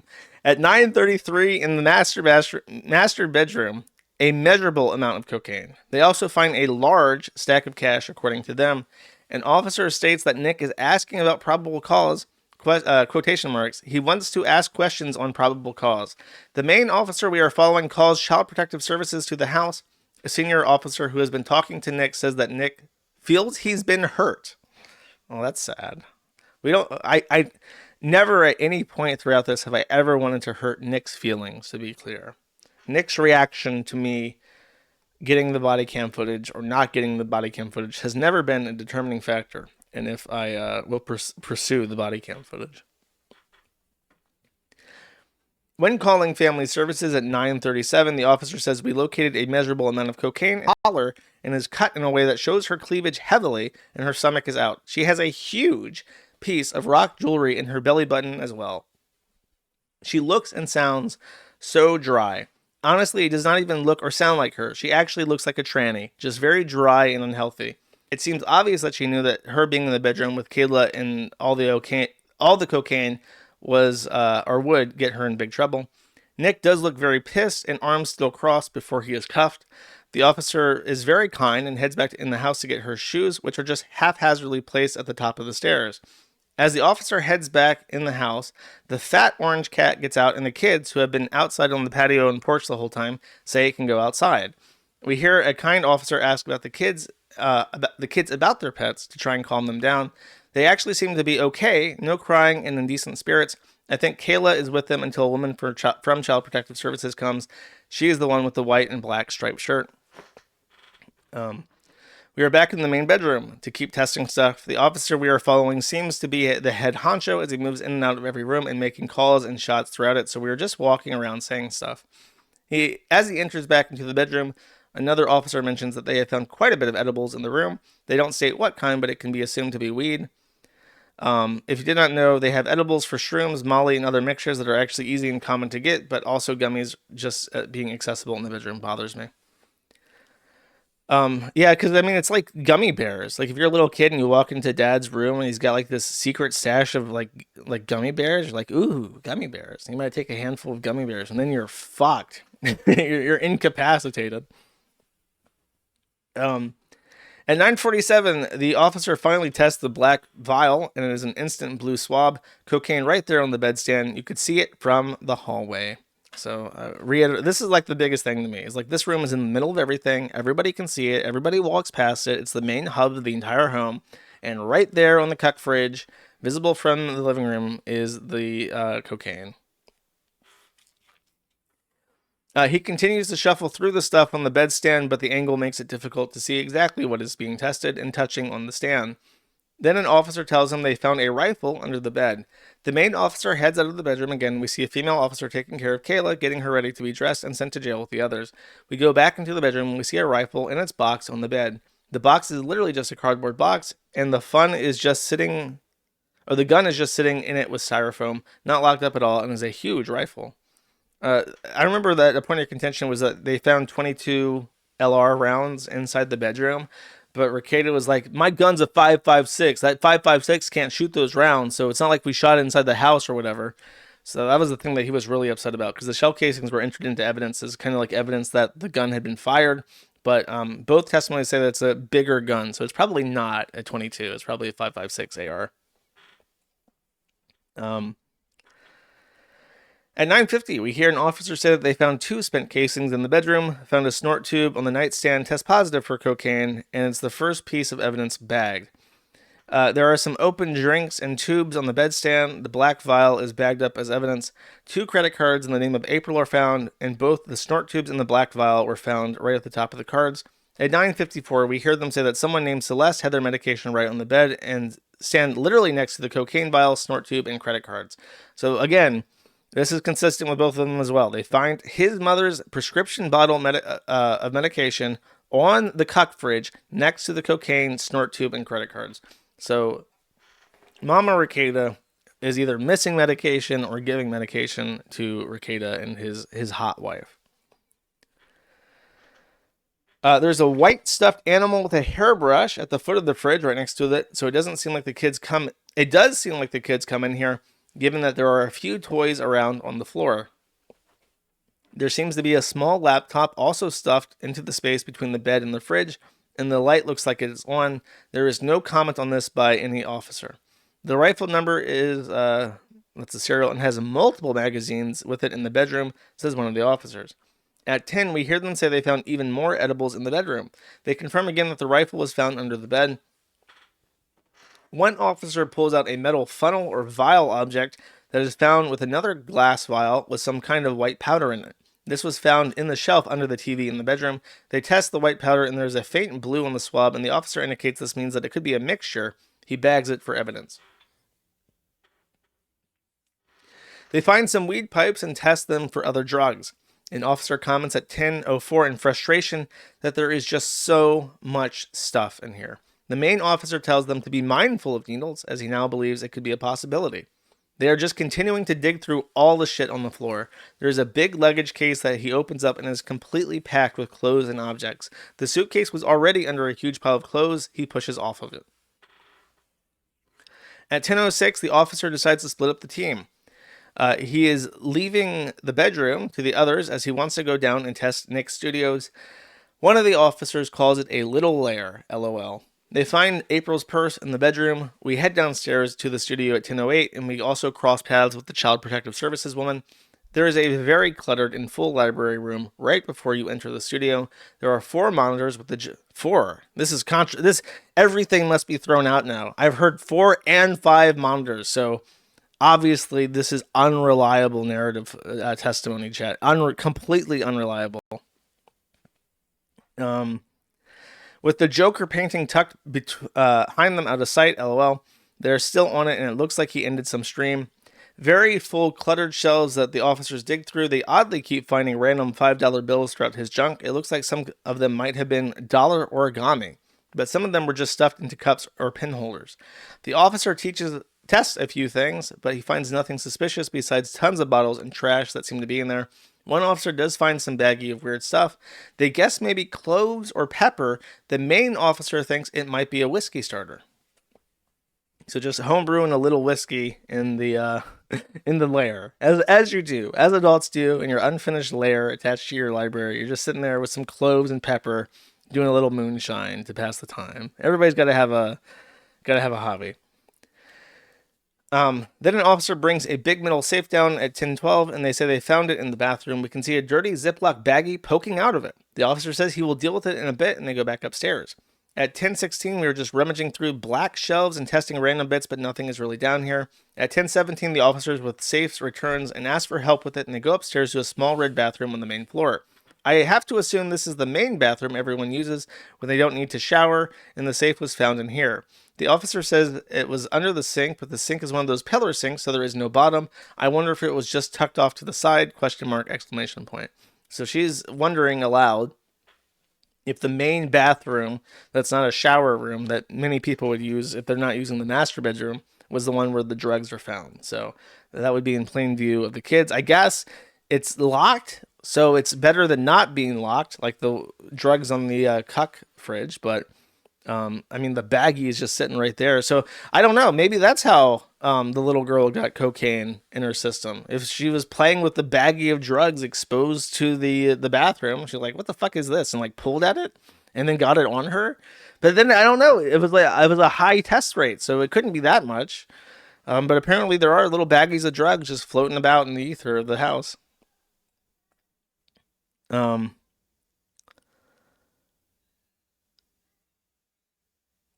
So the safe is opened up and the contents are spread across the top of the toilet bowl for testing and evidence collecting. We can see a scale, blue snort tubes, and very dirty Ziplocs with cards and powders in them. At 10:19, he tests the cards and bags in one of the Ziplocs and it tests positive for cocaine. We now start bagging all the objects in the bathroom safe and calling them out as evidence. Evidence 8, large corner cut. This is what they call the large bag with a huge amount of white substance in it. He says they will test it when they get back. Evidence 9, Ziploc baggie containing multiple baggies. One baggie has powder and it has KKK written on it. Evidence 10, Ziploc baggie containing multiple baggies with powder. Evidence 11 is a digital scale. Evidence 12 is a metal object, a funnel. The officers are unsure, containing powder. Evidence 13, 2 snort tubes, plastic straws, and 2 cutters.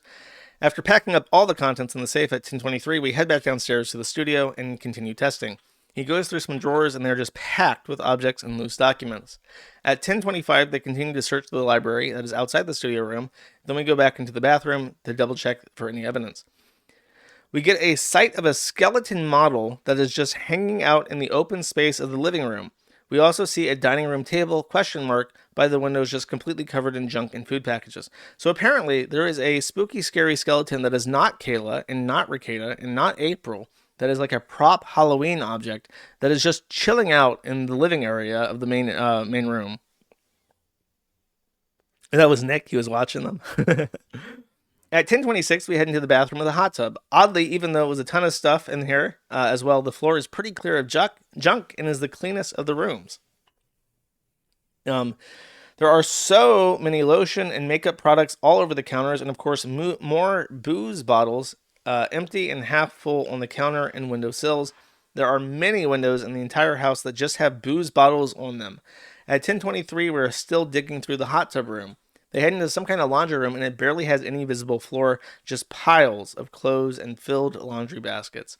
There's a halfway window, and there are 2 bottles of booze, and right next to them on the same windowsill, there is a little teddy bear figurine. Sad, she says.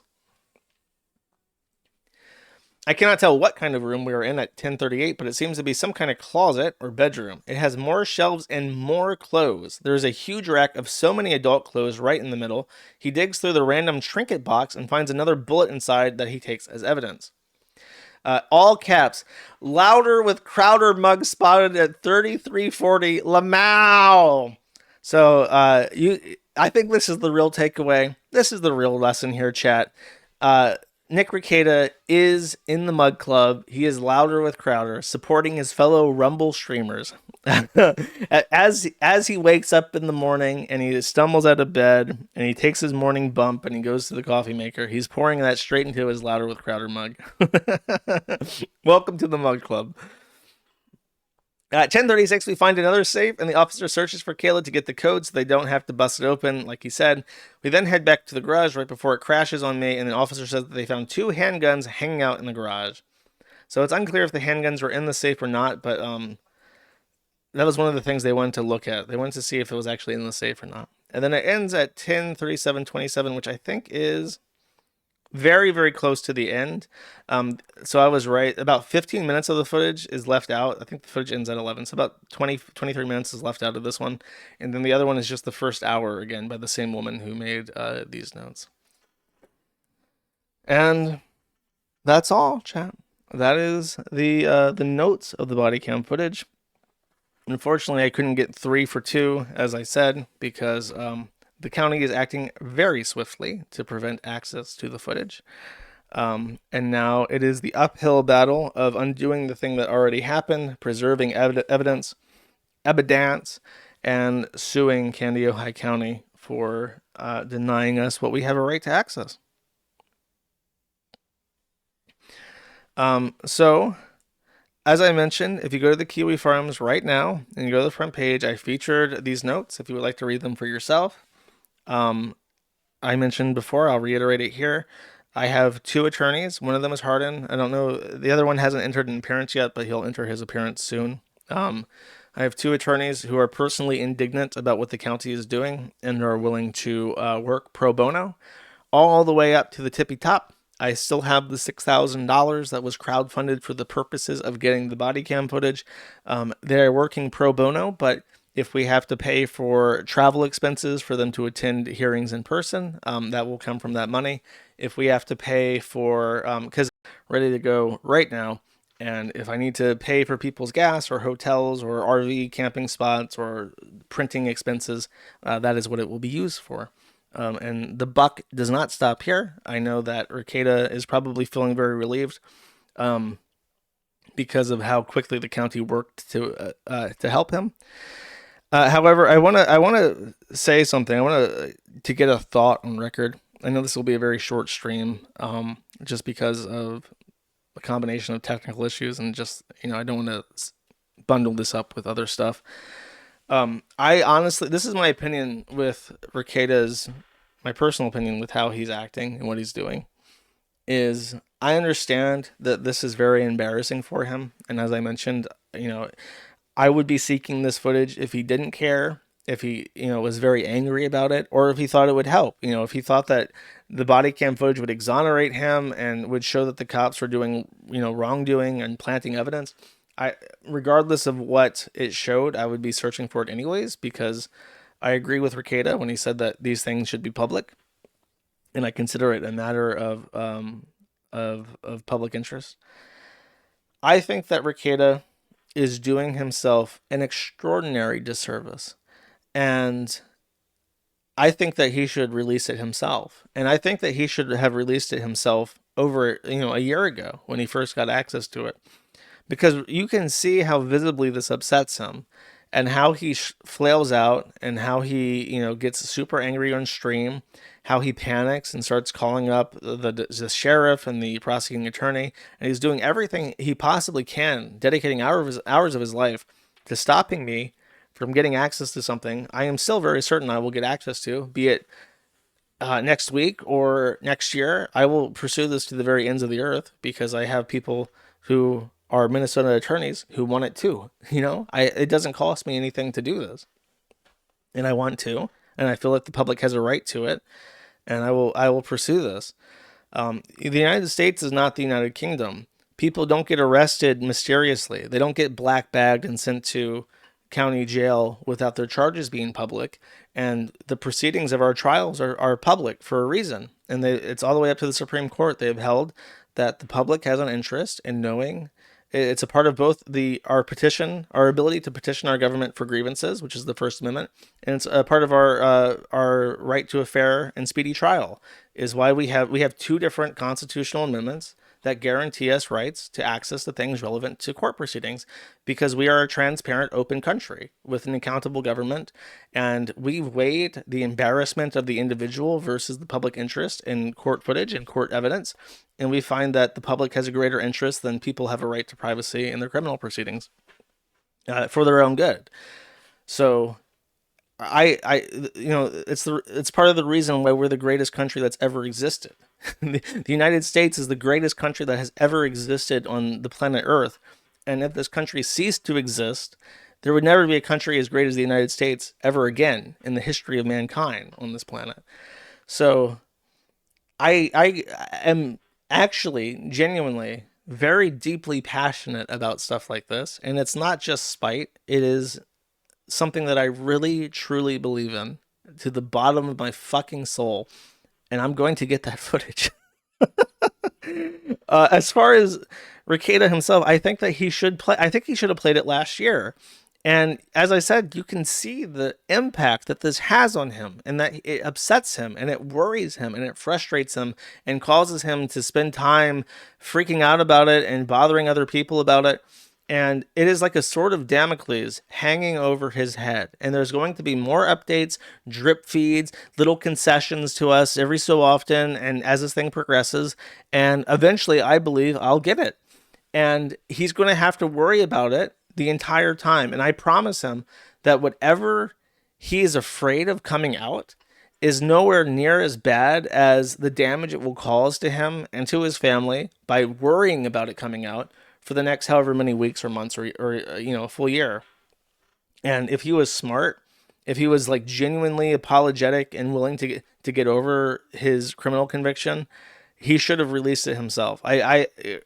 Because he could have staged this in a very intelligent way. He could have come back and said, "I am sorry. I betrayed my family. I betrayed my audience. I was not a good father. I was not a good husband. I was not a good a good entertainer or loyal to my fans. I'm going to go over my proceedings. I'm going to show my body cam footage, and I am going to work at getting back to where I was." And I think if he had done that, he would have achieved heights in his career that would have eclipsed his prior peaks, because nobody holds shit like that against you for long. There will always be people who are assholes, but I think people would find that very endearing. And that's what's so frustrating, is that Rekieta is not just the same as he was when he was arrested. He's very clearly the same exact person: selfish, conceited, arrogant, narcissistic, angry, controlling. He's worse. He's all the things that he was before, but worse and sober. And he considers this an injustice. He considers this lifestyle that I just read to you in great detail to be something that he had a natural right to live as.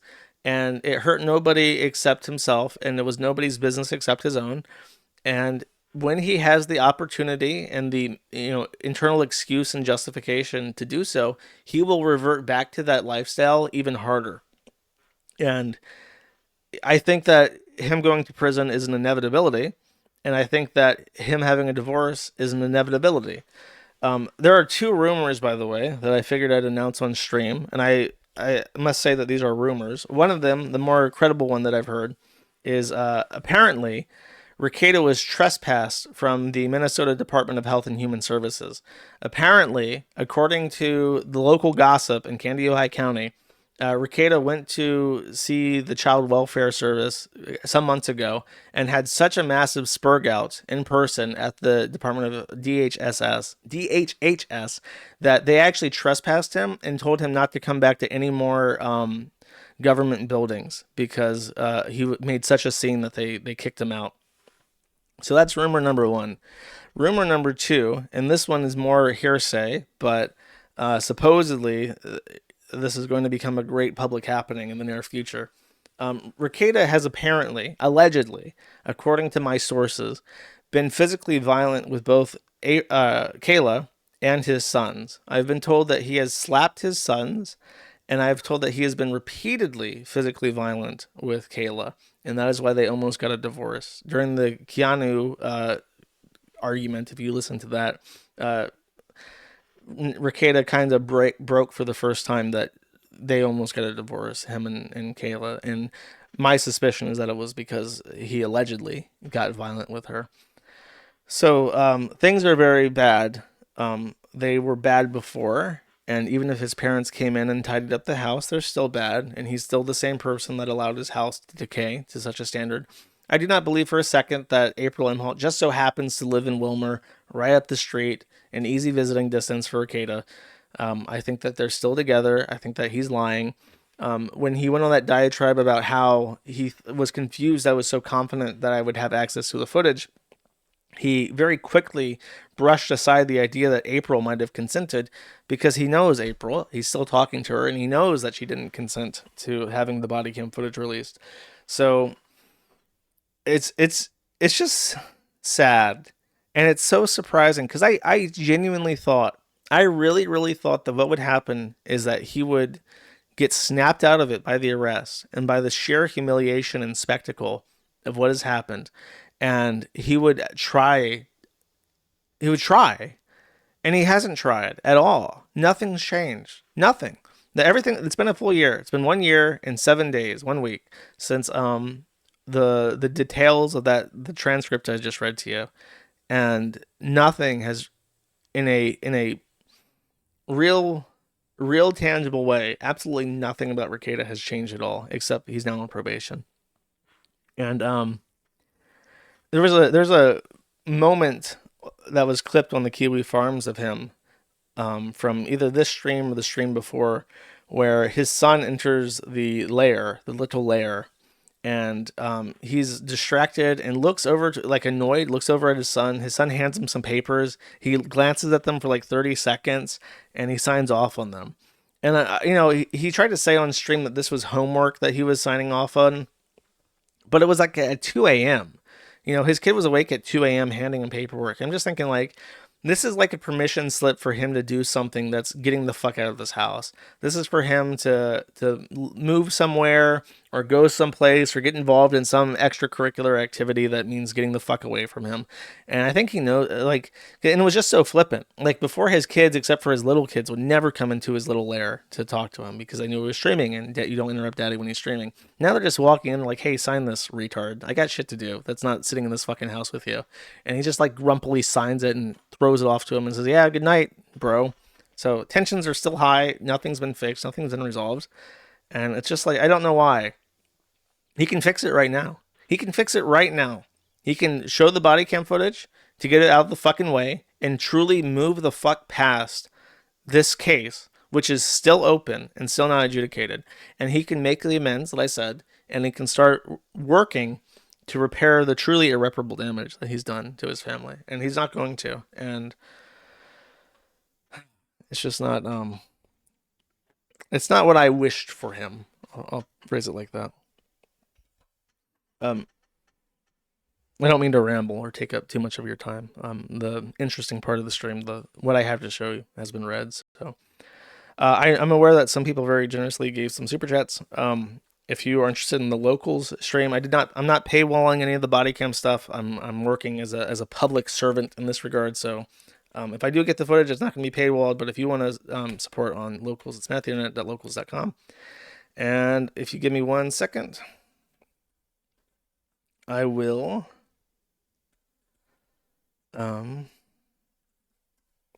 pull up the super chats and read those. Are there any questions, chat, before I read the super chats? Does anyone have any questions that are left unanswered by my reading? Did I fail you in any way, shape, or form? I'll go ahead and type that in while I fuck around and stall for time. I'm trying to figure out what the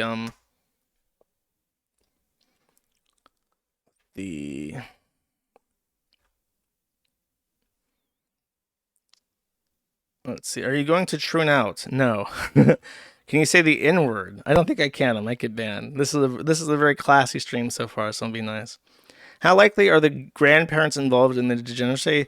There's a meme that the grandparents donate a lot of money to Rekida's, like to a zoo, and supposedly this zoo is like an incredibly important nexus of like public-private enterprise in Candido County, so they call it like the Zooluminati or something. I can't speak on the existence or non-existence of aforementioned Zooluminati, but it is possible, I suppose, that the grandparents are using their Zooluminati connections to to get some stuff done. Let's see. Okay, I was able to pull it up.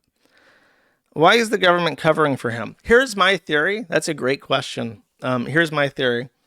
I believe that the prosecutor made representations to Nick that the body cam footage would never, ever come out if he pled guilty to the charges. And there is two shady things happening with the prosecution. Number one, using something like that as a means to compel a confession is unethical. It's not immediately obvious to me if such a thing is unconstitutional, and the plea deal is therefore invalidated as a result.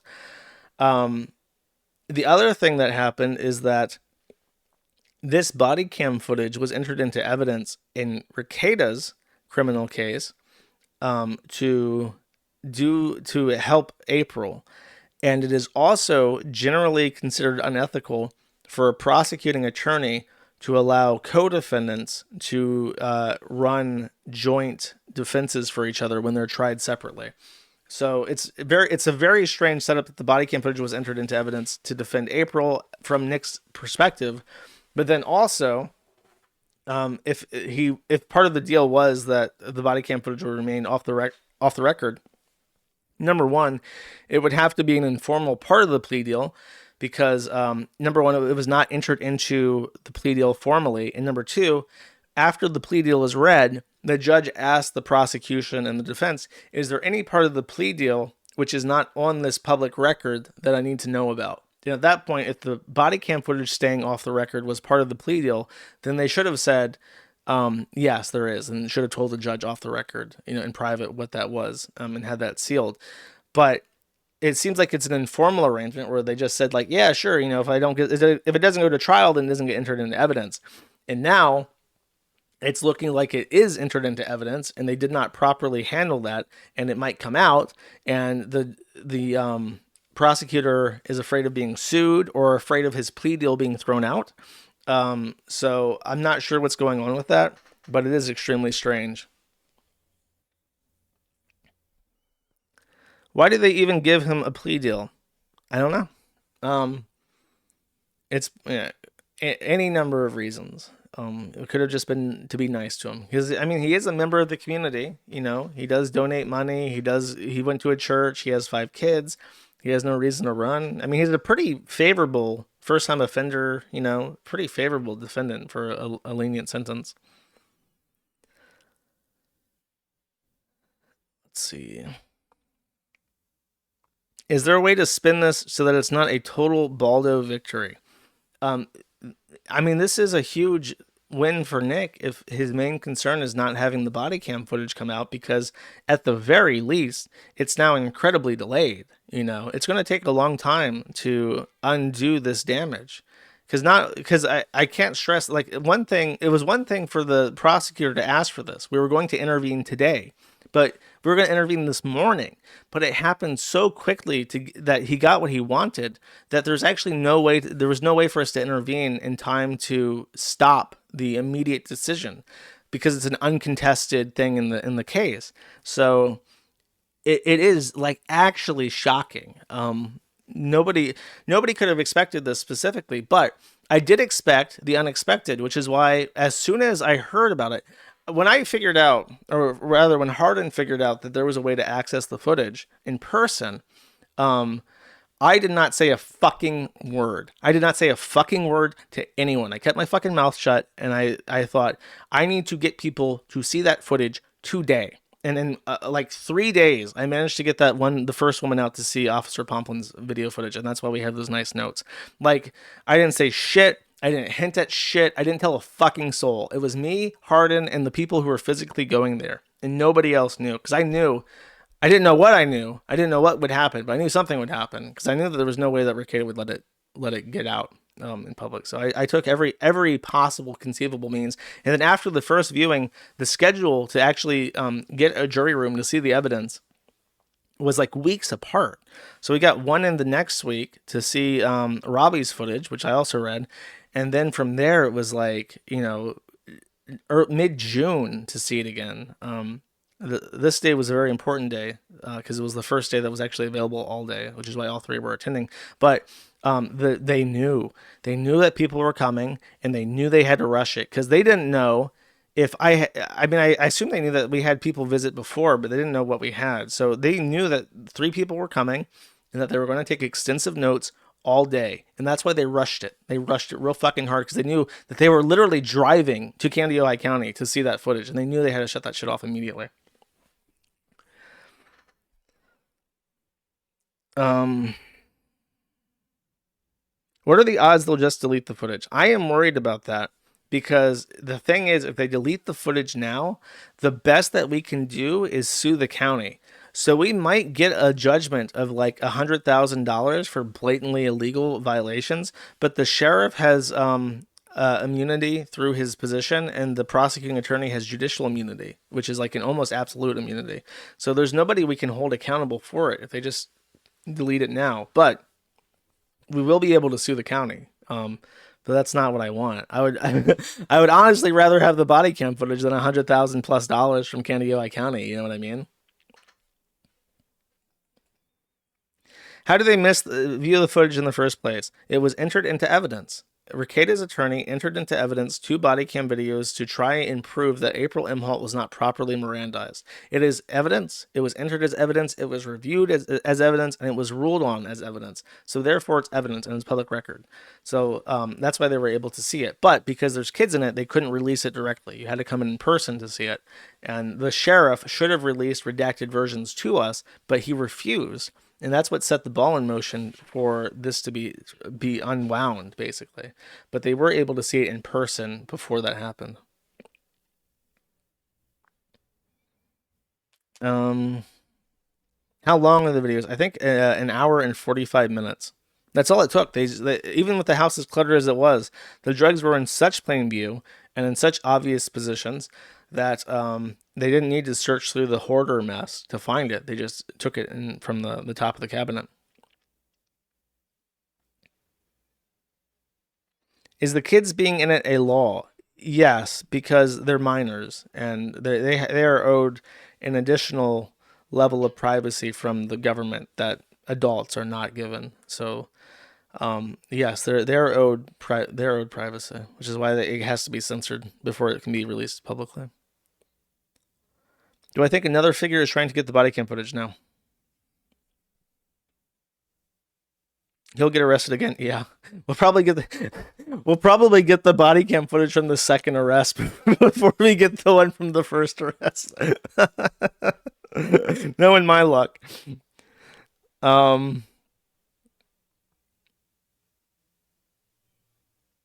see. Check the Rumble chat. Did they find ceiling cat? Dude, now that I know that the ceiling is uncovered, it's extremely possible that there was a ceiling cat poking out of the like the Lowe's insulation stuff above the paneling. I have not seen some of the footage. So I actually really considered flying out to Minnesota. I could not justify it. It would have been a very long flight, and I would have had to spend money for hotels and shit to see it in person. And I just couldn't justify it. I considered driving out there, and then I like actually searched the distance from Florida to Minnesota. I thought it would be like a 12-hour drive. I greatly underestimated how far out in the middle of nowhere Minnesota is, and it was like I want to say it was like a 20-hour drive, maybe even longer to get to Minnesota to Candiota County. I'm like, fuck that. So my options were to fly, and there were no direct flights from anywhere near me. And then I would have to stay. And it was just like you could only go certain days, and then I would have to stay like an entire week in a hotel because there's only certain days that they were open to see it anyways. And it's just like, fuck. I really, really, really, really, really, really, really, really wanted to though. I also decided early on, in case you picked up, all three of the witnesses were women. I also decided at some point that, you know what, I should probably get women to do this because Rekida's go-to insult seems to be saying that everybody who wants to see the inside of his dirty, filthy fucking hovel and his little lair is a pedophile. So I thought, you know what, I should just get women to do it because women are like 10 times less likely to be, a pedophile. So I'm like, if I just get women to do it, it looks like I've taken every reasonable precaution imaginable to handle this as responsibly as possible. So I feel like the way that I had planned it out was actually superior than me just actually going to see it myself. And now it's like I'm not inserting false memories into this because I have certain predispositions towards Rakeda or whatever. These are like random people who just wanted to see the footage that are members of the public in the area.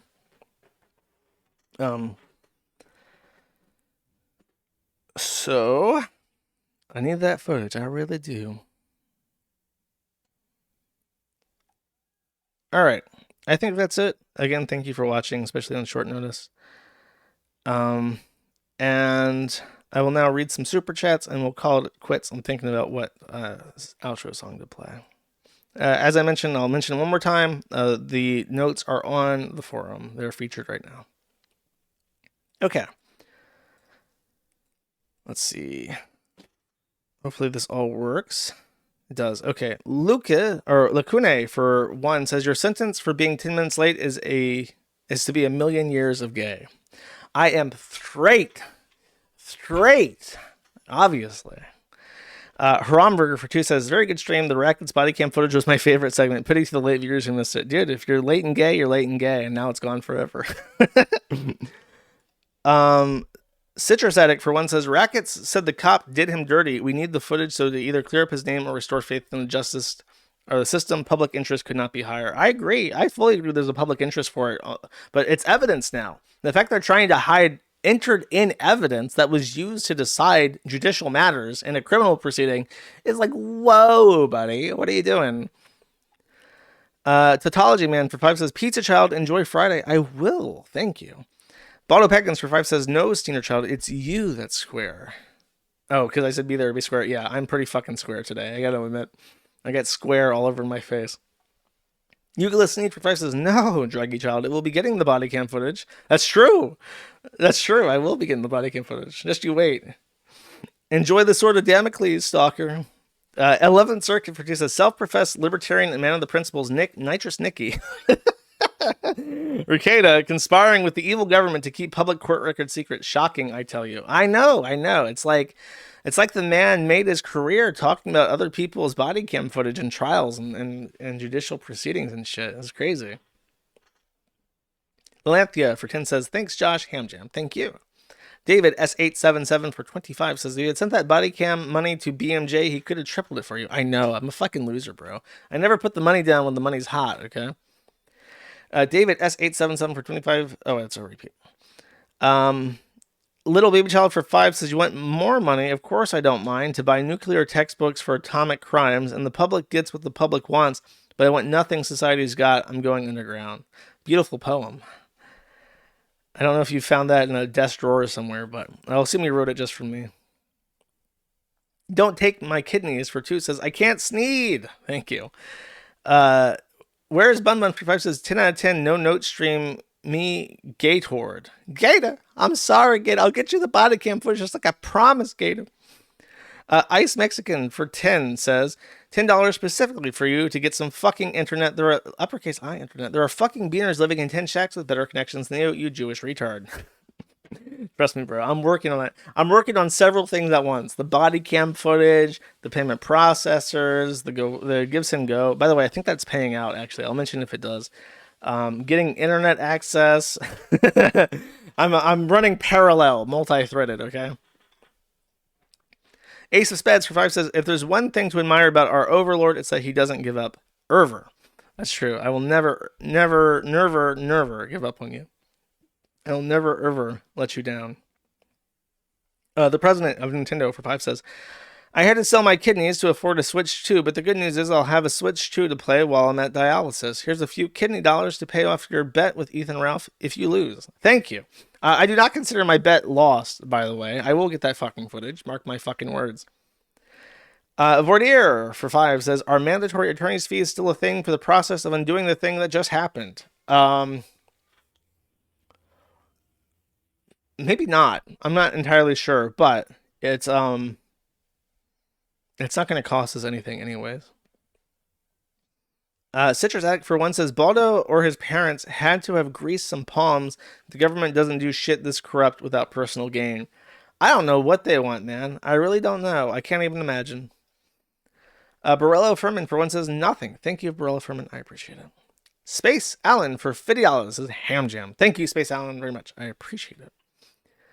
TP Deluxe for 5 says, can someone feed the body cam notes into an AI? If we can't get the real deal, at least we can laugh at the computer-generated slop version. Also, fuck you, Ralph. That's a great idea. We should do that. Generate me a crack-addicted skeleton and his wife and hot wife and a pile of garbage doing coke. Haramburger for 2 says, best stream quality in a while, almost no connection hiccups or interruptions. I know. I'm getting better and better all the time. Saxon Bear for 5 says, for anyone wondering how to avoid a plight like Nick's, don't do drugs, don't fuck anyone other than your spouse, and don't give drugs to your children. Follow these steps for success. These are very controversial opinions in 2025, but I think you might have a point, Saxon Bear. Good Luck 7 for 5 says, do you now have a cat? I thought there was a meow as you mentioned pipes and bongs in Ricardo's notes. My secret cat is a point of contention among the hater A-log community of mine, but I don't want to spoil anything. Gosh Hananzi for 10 says, Nick was self-proclaimed conservative, religious family man. What's your opinion? Was he always lying for the grift, or did he succumb to temptation or something else? You know, this is a controversial opinion, and whenever I say this, people get shitty with me in like clip channel comments. I believe that Nick was a better person. I think so. People like to say nowadays that he was always a piece of shit and was always lying. But I think that he just was, like, even if he was narcissistic, I feel like he was in such control of his life and he was happy with how things were going that like his narcissistic tendencies didn't really cause any problems, and maybe it was inevitable that he would have issues like this somewhere down the road. But I feel that he was a happier, easier, more easygoing, and more faithful person back in the day. And then I don't know what the fuck happened where he got into swinging and shit. But that was the beginning of the end. But that is a controversial opinion. People say that I'm cuck for saying that. Wheeze Shackleford for 5 says, Wheeze Shackleford, this is the best 10 fish I have ever had. And then it is the Eat Fishwife albacore tuna and spicy olive oil pack. I have not had Fishwife tuna before, but I have heard it is good. Thank you. Borello Furman for 1 says, maybe you didn't get the footage today, but at least you read the notes. You know what they say, don't you love the anime if you haven't read the manga? That's what I mean. In truth, the fact that this is drip feeding out and there's these crazy things happening and the county is like backtracking on evidence and the judge is granting it, it's so much more dramatic and interesting and titillating and intriguing the public than like if I just gotten it or if Rekieta had just played it. Like when he got out of jail and like when he took his plea deal, he's like, look, this is the body cam footage. It might come out now. I figured I'd just do it. And you know what I think? Here's my question. I'm not going to run a poll. I just want to put it up to the audience. Do you think that when I have it, he will play it first?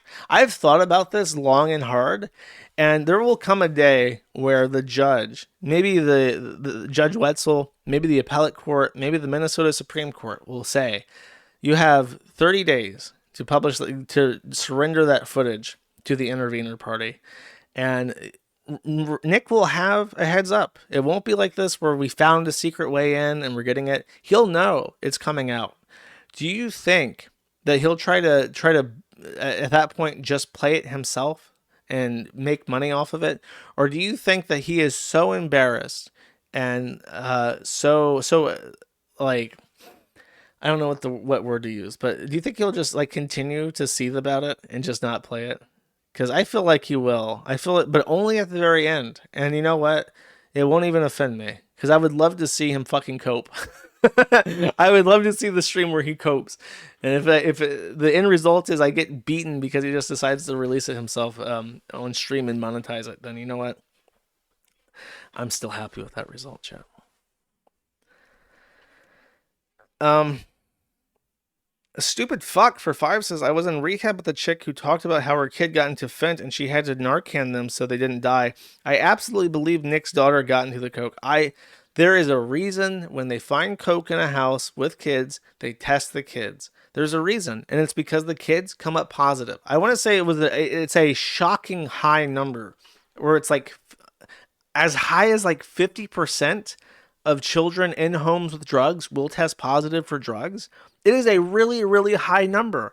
They don't test the kids for fun. They test the kids because there is a statistical probability that is above a certain threshold where it becomes worthwhile to always automatically test the kids for drugs every time they find drugs in the house with a kid.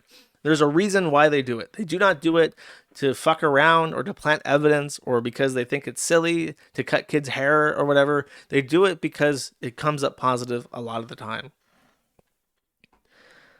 Hamas Payne for 5 says, Dear Sneer, I submit this into evidence for the case of Troon v. Moon. Thank you. I accept. Thomas Payne for 5 says, I forgot the link to the evidence. Here's another live $5 with the post CC Death Null. Okay, let's see what this is. Hopefully it's funny.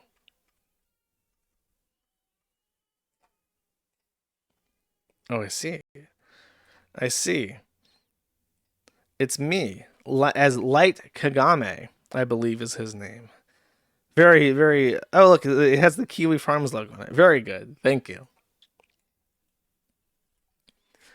I can't see the green name. Sneed and Feedin for 1 says, it's a pretty view as Nick in his Mustang filled with galaxy gas facing steep cliff, long way down. That was something that I had queued up for this stream, but unfortunately I got derailed by antics. Eugler Sneed for 5 says, Ian M. Holty kicked the chair over as he stormed out one night. He was upset about being in the cuck chair. Is that true? Is that a true story? I don't know if that's true. That sounds like he made it up on the spot. I could believe it, though. Sneeda Standing for 5 says, the guy that was doing the finish their kitchen ceiling must have died and Nick kept it as it was to honor him, like the cabinet doors. Maybe, I think that was the guy that decided that he could not be paid enough money to deal with their fucking family more.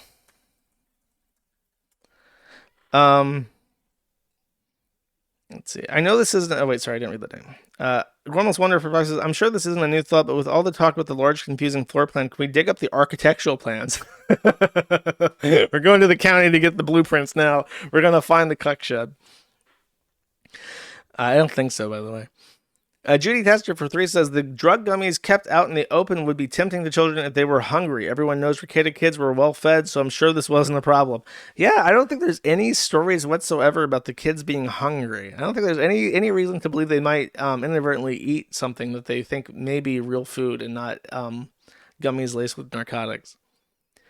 Logistical Nightmare for 5 says, an upturned love seat is a very fitting visual for Nick's relationship. It is. It's Kino. There are many things that are Kino in the footage. I should have gone up and I should have just taken the time to drive for an entire fucking day up to Minnesota.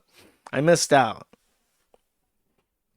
Kolya Dante for 4 Kayla Nude Units says, it is disgusting that 2 women would coordinate to lie about the body cam footage like this. If only Nick had some way of dispelling these slanderous aspersions against his housekeeping abilities.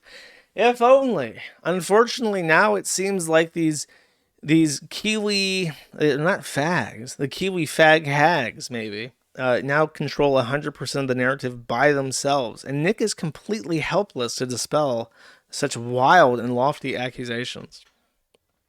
Completely helpless. Thank you. Bunker Housing for 5 says, regarding streaming, why do you not get a dedicated computer for streaming, a laptop with optimized program and software, no super graphics card needed? I am in a very ephemeral state at all times, and until I really figure out what I want to do, or if I want to buy land here or what, I'm just kind of drifting, and I don't want to buy more shit. And I honestly I can't afford to waste any more money, so I might use some of the Give Send Go money to upgrade my station, because that will improve my ability to handle stuff, but I haven't committed to anything yet. Indomitable for 5 says, I wish you $1 million lawsuit win if you sue Nick and or the county. Me too. That'd be fucking nice. If I, that would be the nicest possible outcome, is if we get like a huge settlement against the county, and then I just buy a house with the body cam footage money. That would, listen, God has a sense of humor, and I've learned to trust the plan. I've always learned to trust the plan, and sometimes things don't go how you as a mere mortal would prefer they go. But sometimes, after a long while, you realize, you know what? It's way better this way. So I trust the plan, chat. I trust the plan. This winding road is full of ups and downs, and it's quite the experience. And there might be a really, really fabulous finale to it. Bunker Housing for 5 says, Barbara Streisand effect is in play and it will only increase. Dude, I'm telling you, it would have been forgotten by now. It would be something that people bring up to troll him, like with other lolcows, like, hey, your house was fucking filthy, your drugs were out in the open. But if he had done the heel turn or whatever, the new leaf shtick well enough, it wouldn't even matter. You can just say, instead of saying, I made some mistakes, but I had a lot of fun. Instead of saying that every time people bring up the drama, he can be like, yeah, I know, and that's my motive. Seeing that footage and seeing the disrepair that I subjected my family to is my motivation for walking the straight edge now. That would be his line of a truly apologetic man, but he's not truly apologetic. He doesn't give a fuck at all.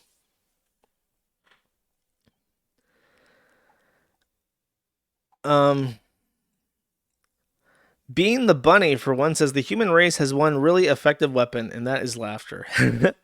Very true. CPEG for 5 says, I have to guess, Mark Twain, by the way, said that. I have to guess the court expedited your feltoning specifically because of the horrifying Kiwi Farms connection. Good luck in your upcoming legal adventure. I need all the luck I can get. Thank you. Dizzy Until Death for 5 says, greetings from the beautiful Spicer, Minnesota. Shoutouts to our boys living in Candiota County under the corrupt tyranny of their government, conspiring with the Ricadas to suppress evidence. Really hard out there in the country those in south central Minnesota. Ace of Speds for 5 says, keep on sneezing, Nikki. Streisand will love having it renamed the Ricada effect. TMDWU. I forget what that means. That's like a QAnon thing, right? When we go one, we go all, chat. That's how it goes. Not Spurg Zerker for $100 says, for your fucking internet, man. Also, thanks for all doing this. You're very welcome. I will definitely put this towards the internet. Trust me, I'm working on it. Thank you. Numero uno, Josh Denny fan for 1 says, hashtag team content base. That's the only winning team. Sneedo for 1 says, Sunday is going to very gay. I don't know what that means. I hope not. I hope Sunday is not gay. Humble Guardsman for 1 says, Sintra does not serve, or Cetra does not serve. I don't know what that means either. Thank you. Sneak Cricket for 1 says, any update on when the new server equipment will be delivered and installed? Thanks for doing what you do. I had to do an underwriting process to get the payout. The underwriting was approved this week, and I initiated the transfer this week, and they said the transfer I don't remember doing that, but okay, if you insist. Spingle Cat for 2 says, Catbox file. Let's check it out.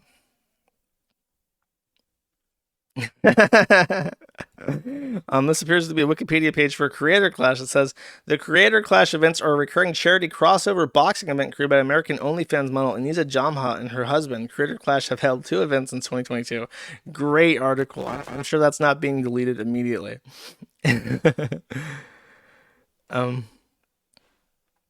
Colgate Dante for 10 says, the unfinished roof reminds me Nick once said he couldn't represent a contractor who had worked on his house extension. Then during the Coke stream, he said he did represent him. Well, maybe things changed between those two statements. Who knows? Thank you. Bunker Housing for 5 says you should have one system for streaming, one for gaming and all leisure stuff, and one work system for Kiwi Farms work and all other work. Yeah, basically, that's what I would like to get eventually. IHC 1996 for 10 says PPP. I will spread the gospel and preach to those who have sinned. They're fat. They're liars. They are doomed. Worski then says, that's crazy, bro. And then sometimes randomly, for literally no reason whatsoever, dude. And then also sometimes, I'm aware, by the way, that Worski contributes a lot of like the notes and stuff. But I remember in the earliest streams, it was very frustrating to listen to them because Worski would like interject randomly, and his addition to that, like he would cut PPP off mid sentence, and it would be the most frustrating fucking thing in the entire world because PPP goes on these fire and brimstone rants, and then Worski would interrupt him, and then like have a complete logical non sequitur about a time that he did cocaine. And it's just like, you interrupted the fat man preaching to say that, buddy. But now I've noticed that after a year, PPP has developed a psychological immunity to being interrupted by Andy Worski. And if he's on a rant, he will literally just talk over him without even acknowledging it. Because he knows he's got to get this shit out before Andy Worski says something that's just completely irrelevant to the topic at hand.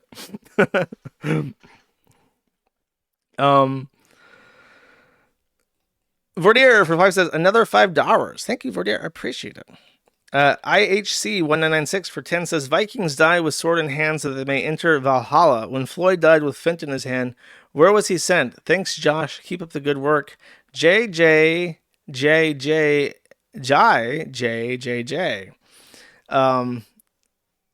I don't know. What's like the black equivalent of Valhalla, where it's like, I imagine it's like the Greek afterlife with milk and honey, but instead of milk and honey, it's like Fint and fried chicken. What I guess like that, something like that. I think instead of a wheat field, it's a watermelon patch. Thank you. Now, Ace of Spets for 5 says TMDWU is a King Cobra thing. Oh, yeah. I remember. That's most definitely what's up. I know fuck all about QAnon, apart from it being specifically a different version of Kekistan. I guess you could phrase it like that. Yeah, I forgot that. Sorry. That's definitely what's up. There's also one where it's like praise Cobra's magic. That's the other Cobra acronym I remember. And then Ho Ho Holocaust for 1 says, God damn it, your internet cut out and skipped my Sneed chat. I don't think it did. Oh, it must have. I'm sorry. Wait, no, I see one. Hold up. Oh, I answered the one about that. Okay, and then one more. Vordier for 1 says, y'all holla. All right. Thank you. That's it. No more super chats, please. I have no outro song picked out on short notice. However, I have a song, and when I came back to the US, I was really deliberating on what song to play. And I ended up playing Peaches by the President of the United States. And I regret that decision. I decided just recently that I should have played this song, which is a very risky song to play for an outro song. But you know what? I like it. And I was thinking about this song. I was thinking, damn, I really should have played this before I returned to the US. But here it is. Thank you very much for watching. I appreciate it. I hope you guys have a great weekend. Remember, kids, cool kids don't do drugs.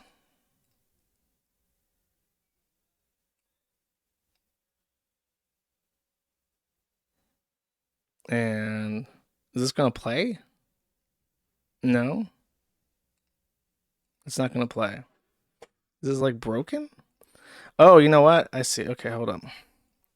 Sorry, I did a whole outro spiel and everything, and now I'm just being cucked out of my mind.